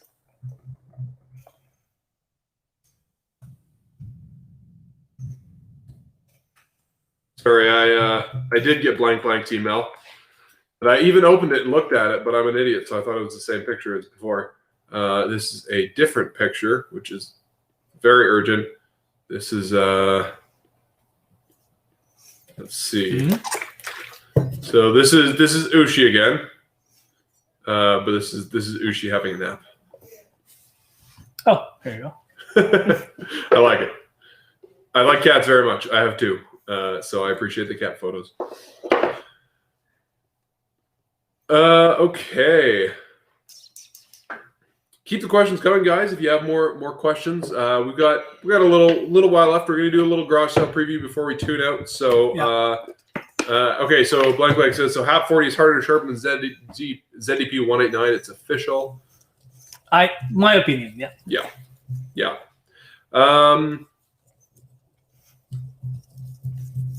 Have you tried tougher steels for pocket knives like 4V, M390 maybe? Tough stuff like that. Oftentimes, when it comes to the pocket knives, we only sharpen the last cobra part to just make it keep it the thickness, because I don't have to thin it all the way, right? When it comes to sharpening just that part, it's very minimal difference, I guess. I found. Yeah, that makes sense. Because you don't have to remove that much of metal off, right? Right. CB's got a great comment here that I like. Says, so we were talking about doing some kind of different videos and changing things up a little bit. And don't worry, the show isn't going anywhere. We might take a week or two off after garage sale, but the Nerdy Power Hour is easily one of our most successful shows, and it's my favorite. So it won't go anywhere. But we might take a break for a week or two. CB says, fantastic. Maybe some interviews with master chefs when COVID finally fades. I love the exchange with Tarek. Yeah, you nailed the spelling on that, from Gong Fu Bao in Japanese Knife 101 back in April. Yeah, we got some great local chefs in all of the cities that we have shops in. Yeah. So, well, I mean, there's so many just in Calgary that Naoto and I know personally that we've had the pleasure of getting to know over the last, almost 10 years. 10 years, 9 years for you, 8 years for me, 8.5 almost.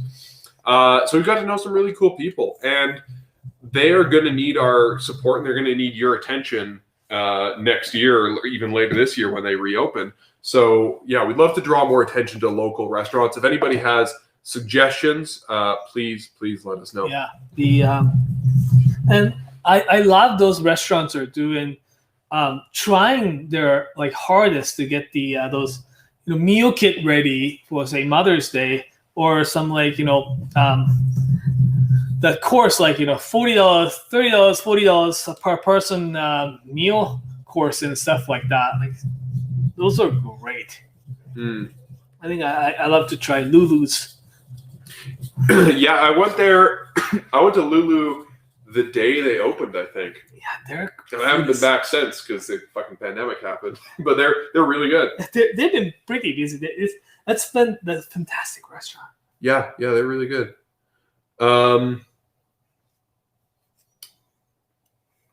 Yusik has a good question. So if you buy a Naoto repaired knife in the garage sale, does Naoto sign it with an engraver? We don't have engraver, unfortunately. No. I have the chisel, and I'm not really good at it yet. Yeah, a lot of good discussion about high edge retention steels in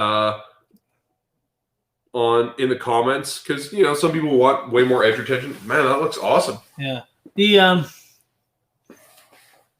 edge retention is forever type of question, I guess. The again, I found the white number one carbon steel is very interesting. Well, white carbon steel in general is very interesting.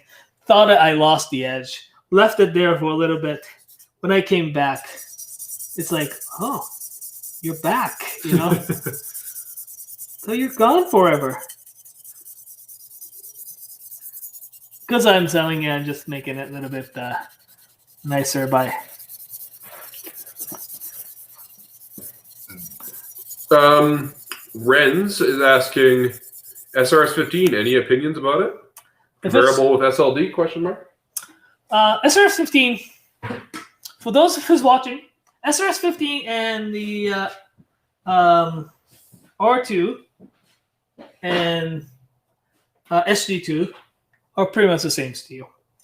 The reason why they have different names is that they basically the steel itself is made by the same company, and they are sent to the other cladding company to have the other piece cladded on the outside.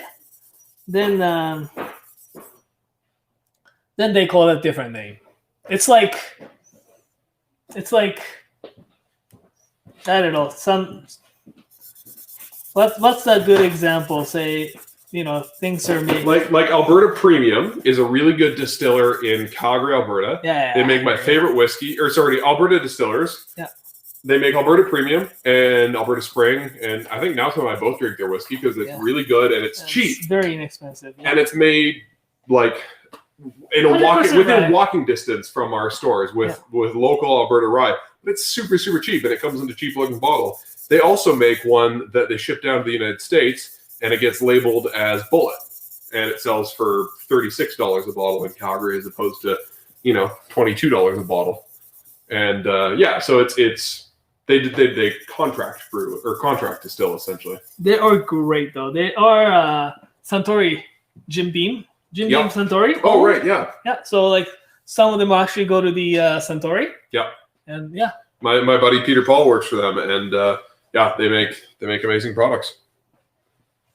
But it's basically the same. So it's compared to SLD. SLD is more like so SLD is the very similar steel to a SKD12 or American comparison is the D2 steel for it's really famous for knife making and kitchen, not so much kitchen knives, but hunting knives and stuff like that. High edge retention, wear resistance. I do have them, and I forgot how they cut yesterday, so I just used my Massage Sans knife crochet the other day, and that just cuts really nice. If it's really nicely forged, SLD may outperform the R2 or SRS-15. Say Massage Sans SLD is probably outperformed, say, a SRS-15 from the Haruyuki a little bit, and also how thin they are ground as well. If you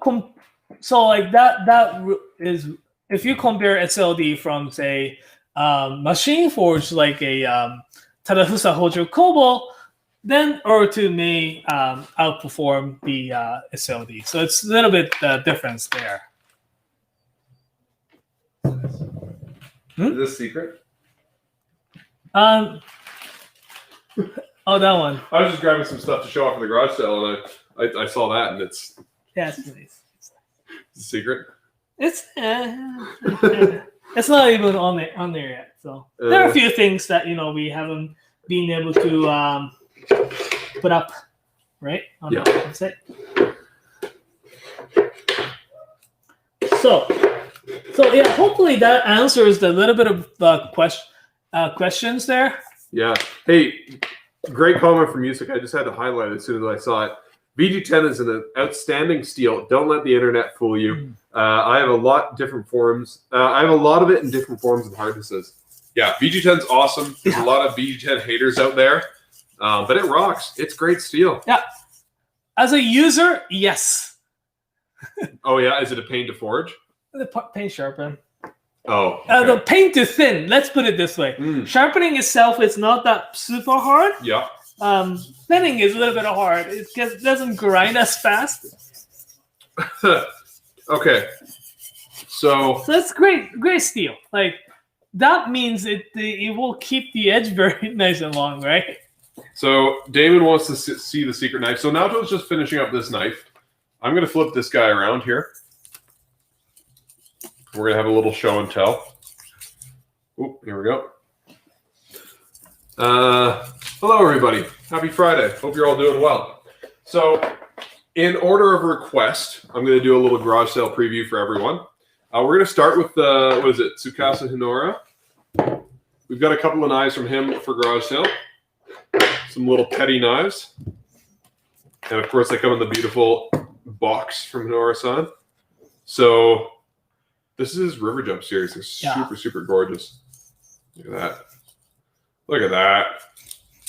If you joined us recently and you didn't know, I'm sure everybody watching knows, but there's this thing coming up next month, next week, pretty much, May 17th to 24th, called the Garage Sale. And the garage sale is the time at Knifewear where we get to bring in all sorts of unusual knives that we wouldn't normally get to carry. And that can be some of the scratch and dent knives that Naoto's tuning up today. It can be, what else? Knives from new makers, prototypes, one-of-a-kinds, rare knives, some really good deals, some really affordable stuff, some discounts. So, as well as super cool one-off kind of knife. Yeah, exactly. Yeah. Like, you know, a blacksmith is just experimenting and having fun, and they make something really crazy. And they maybe wouldn't want to sell it regularly, but they're nice enough to sell it to us.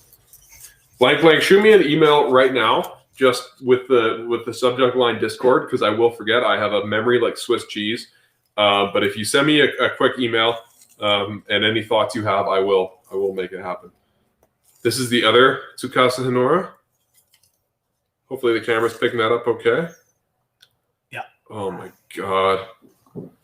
I literally just bought a knife like 20 minutes ago. I don't need another knife. But if I wasn't trying to buy a house, I would definitely buy this guy because it is real pretty. Oh my God, look at that thing. And Hinora-san, while he's sharpening knives, he listens to jazz records. He has a turntable and plays jazz records the whole time. And I love jazz. So I just feel like one of these days I have to own a Hinora knife for that reason alone. I did send him a jazz record the other day, though. Oh, what'd you send him? Kevin knows. I packed him. Kevin knows. I'm not. I'll have to ask Kevin. Jazz. I think you wanted to send him some Canadian artists. Yeah, I think so. And embarrassingly, I'm not super familiar with. Is it an autofocus or it's not an autofocus? No, it's not autofocus. Let me hold on one sec. Let me change that real quick.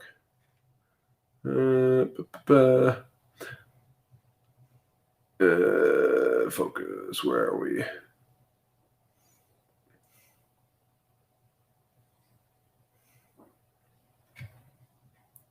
Sorry, guys. Still getting used to this camera. Well, people get a hang of that, I guess. Yeah. Oh, you know what? It's right here. I'm dumb. Okay. Let's try that out. Maybe not. Oh, there we go. There you go. There we go. So that's on camera one. Naoto showing off his beautiful work there. So this knife will be for sale. Yeah. There's a whole scratch and dent section at the garage sale. A bunch of knives refurbished by Naoto. I don't want to say scratch and dent, but yes, this is going to be on the scratch and dent. Previously scratched and dented. Yeah. Now beautiful Refurbished. and brand new. Refurbished. Yeah, I think we should actually change that. Yeah. Let's I got a few comments here. Got some love for the Hinora. Show us the secret knife. I'll show you the secret knife in a little bit. That secret knife. Let's see. Got some more questions here. What's Nathan and Naoto's most interesting knives for the garage sale? Or interesting items? This is from James Wang. So it doesn't even have to be a knife. It could be something different.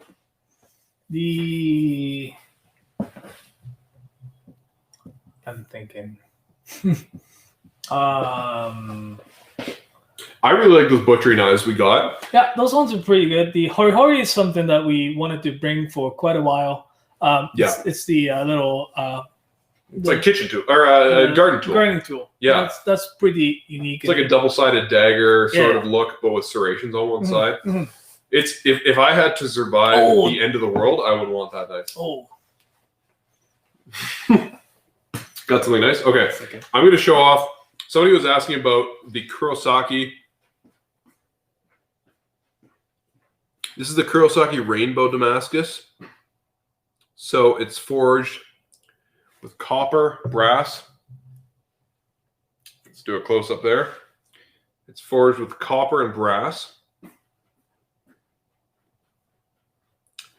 And yeah, this is some beautiful work by Kurosaki-san. I believe it's called the Ho-Oh, just like the Pokemon. Yeah, it means phoenix. Means phoenix in Japanese. Yeah. It just reminds me of the Pokemon. Yeah, I'm sure there's whole... I don't play Pokemon. You don't play Pokemon? I know. I know. Fuck. What else do we have? Okay, so here's the secret knife that you guys were asking about that I accidentally let the cat out of the box about, cat out of the bag. So it's wrapped up in newspaper, which usually means it's like a sword or something. Let's take a look. This is from Kurosaki-san, right? Yep. Comes in an Echizen box. I'm very scared because I know it's super sharp. Whew. Carefully. Yeah. Oh my god. First of all, let's do the long distance shot there.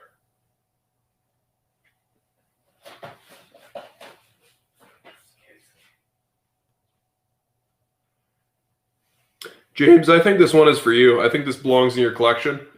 I know you like long, sexy knives. We'll have a handle by the time. It'll have a handle, We'll have a handle. or you can make your own handle.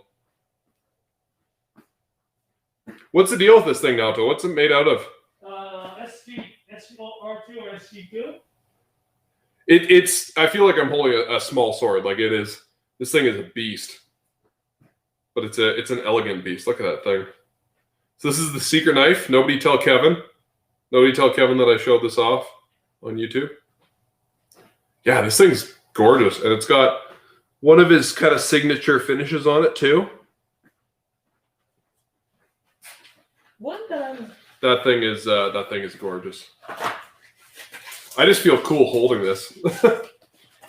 One that I'm really liking is this one here. It's a knife made by forged by Itsuo Doi-san. It's called Homura Guren. The blue #2 carbon steel and the soft iron on the outside. Beautiful burnt oak handle with a clear lacquer. This nakiri is very interesting, unique shape. But great thing about, he has been getting really, really good at forging. I mean, he was really good, but his double bevel knives has been quite thick. This series, this new line, became such great thin knife, but it's got the quite nice ruggedness to it. We have a Kiritsuke, Nakiri, and a Petty. It's going to be really great workhorse. How it's ground. I found these days so many people like super thin knife that expose the core steel way too much. This one, it's beautifully sharpened, as you know, like the core steel stays in the middle. Not too much is exposed. Not too much is not too thin, but super thin actually behind the edge when I actually feel this. So really well made line. CB says Sony's are tough to get to know. You have to train up a bit. Well, CB, if you have any recommended, I guess, resources for learning to get to use or learning to use one, I have zero training on photography or video work. I'm entirely self-taught. So if you have any resources that you like or any advice that you'd like to send me, you can email me, nathan@knifewear.com, and I would massively appreciate it because we're kind of just bootstrapping this whole operation, and I think we're doing an okay job. But it can be a challenge sometimes. We have quite a few knives with these unique handle. Look at the shine on that knives. thing. It's like glass. Here. This one here is the Sasame. But we'll have about 20 some knives just to install the handles on these ones. Each one's so unique. Each one's got a unique blade as well. These will be a individually photo taken and uploaded on our website. these are not yet on our website. So just keep your eyes out. We'll have, I don't know, Nathan, if you've showed the Nigara with that the handle. The Nigara, no, I did grab it. It is. I know you did. Here we go. Very good. You can be the star of the show. Take it. The here, Nigara-san.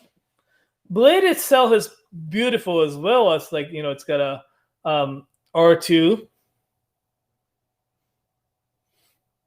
black finish, but we have the really nice, beautiful acrylic handle.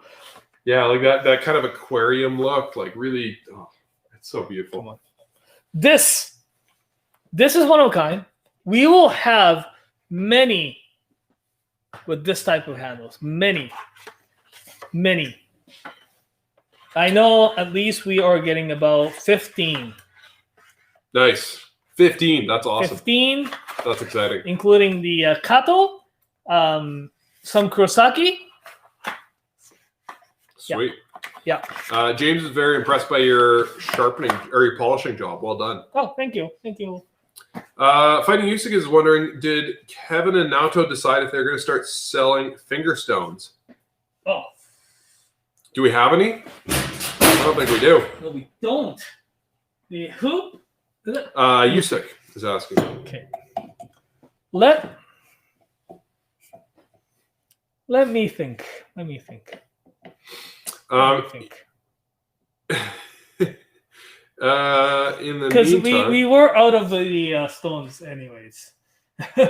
So finger stones I've been using some leftovers from, but let me think. Yeah. James is asking, what's the price of that 450 Kurosaki? Not I'll get you an answer in a sec. Actually, I haven't. And Usyk says that's not a knife, that's a wakizashi. Yeah. Anyone there? Have to double check. Give me one second. All right. Well, thanks everybody that tuned in. We still got a few more questions, so we're not going to disappear right away. But it is getting to the end of the day. It's past 6 in Calgary, so we'll take off pretty soon. Again, thank you so much for tuning in. The Knifewear Garage Sale, if you don't remember, is May 17th to 24th. We're going to be live lots next week leading up to it. We've got Sharpening Night in Canada on Monday at 3 p.m. Mountain Time. We've got some great videos, a really fun challenge. It's going to be great, much better cameras than the first episode if you watch that one. So please tune in on Monday. Tuesday, the guys are doing Japanese Knife 101 as always. They're talking about the garage sale, kind of telling stories of how it got started and previewing some knives. They'll also be doing that on Friday at 2 p.m. Mountain Time, just in the back of the warehouse back there. We'll have a table with all the knives spread out.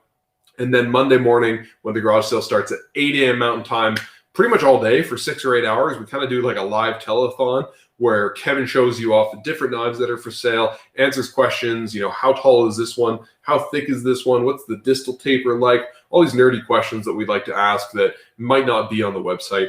So if there's something specific you're looking for, that is the time to get it. And if you just want to hang out with us, then, you know, tune into all of them. We love to see all you regular folks. James needs to get going, but awesome content as always. See you guys next week. Happy Friday, everyone. Happy Friday, James. $2,900. $2,900 for you, James. So let us know. If you want it without a handle, we'll make it $2,850. If you.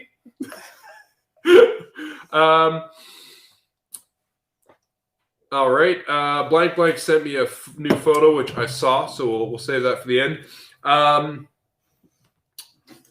What else? Damon Spector says James Wang should have to wait until 2 hours after the sale starts to buy. Save some for the rest of us, bro.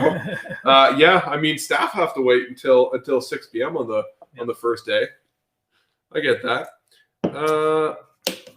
There was talk of putting some finger stones in the garage sale, so we didn't get any yet, hey? No, unfortunately. Okay, cool. All right, Naoto, do you have anything? Yeah, so a few people said there were some synthetic finger stones. Maybe in Vancouver. Maybe Francis, in his bucket that he's been hoarding, has some finger stones. Yeah, yeah. I can break. Yeah, I mean, if you guys Yes, want to buy some of our busted up old but- stones, or maybe we can include that maybe. I was just gonna say, if you make an order for the garage sale, shoot Naoto or I an email, and we'll sneak some finger stones into your order. Yeah. Little Happy Meal toy Let's do that. for the sharpening Let's nerds. do that. Yeah, I like that. What do you have to close with, Naoto? Again, I'm pretty excited about the this Sharp Knife Rock show next Monday, 30 p.m. Mountain Time. Also, I am finalizing the this interview with the massage-san. I'm so excited. I will hope that he has a laptop or some sort that we can actually do this format rather than the old format that you have. So hopefully that's gonna happen, and that will happen. Like interview will happen. Yeah. Hopefully it's gonna be as nice as this. So yeah, we'll see, but that's going to be June 3rd, kind of 3rd. evening-ish, like 7 or 8 p.m. 6. I'm hoping 6 p.m. Because it'll probably go for Hour and a half couple to of hours, right? yeah. Okay, cool. Yeah, so we'll see you guys then. As we mentioned, the guys are gonna take a break. Chris and Kevin want to take a bit of a break after garage sale. Have a couple weeks off. So we're thinking maybe the 2 weeks after garage sale, we're just gonna switch up. We're gonna do some totally different shows. We might get one nerd hour in there, but it might be more about straight razors, something kind of in my wheelhouse. Maybe we'll sharpen some carving knives. Hey, we got some love from everybody tuning out. Blank says, love you guys. Take care, everyone. I just want to say, we've developed this amazing community around this show, and rather, you guys have developed this amazing community. The people that tune in every week are awesome and hilarious. So thanks so much for tuning in week after week and being awesome. So we're going to change things up a couple weeks after garage sale, do some different streams, maybe do some behind the scenes stuff. If there's anything you folks want to see in particular, knife skills, different videos, whatever, let us know. And then early mid-June, we'll get back to it as regular. I know Blank's been asking us for some natural stone videos, so as soon as we actually get some, we'll do some videos with them. I was hoping actually to have some for this, but unfortunately, it seems like it's not making it for it. We kind of get what we get. This garage sale is tough, especially because it's Golden Week in Japan, like the week before the sale. Yeah, people are off for it. Yeah, very long time. So, but we do have some really exciting stuff coming. Garage sale starts on the 17th, runs all week. We got live streams all week, so we'll be here to entertain everyone. We got a new video on our channel, Iron Sharpener. It was a lot of fun to make. It was kind of the love child of Naoto and I. Naoto had this great idea, called me up and was like, hey, what if we made like Iron Chef, but with knife sharpening? And we actually both grew up watching the same Japanese Iron Chef, and I was immediately on board, and we made this hilarious video, and it's really fun. Naoto does a great job in it, and you guys should go watch that after this if you want. I think that's all we got. We're still doing free sharpening for chefs in Calgary, Edmonton, Ottawa, and Vancouver. So bring your knives by. No questions asked. Just bring them by. We'll sharpen them. We'll take care of you. We know things are tough right now for industry folks. So we got you. Okay, I'm going to show off this last picture from Blank. This cat's really enjoying our stream, just chilling out. And Yusik says, great video. My wife even loved it. We used to watch the original. So I guess he's referring to the Iron Sharpener. But I'm glad your wife liked it. That's really awesome to hear. Yeah. All right. Yeah. Thanks for watching. Thanks so much, everybody. Have a good night. Have a good one. Bye. Happy Friday.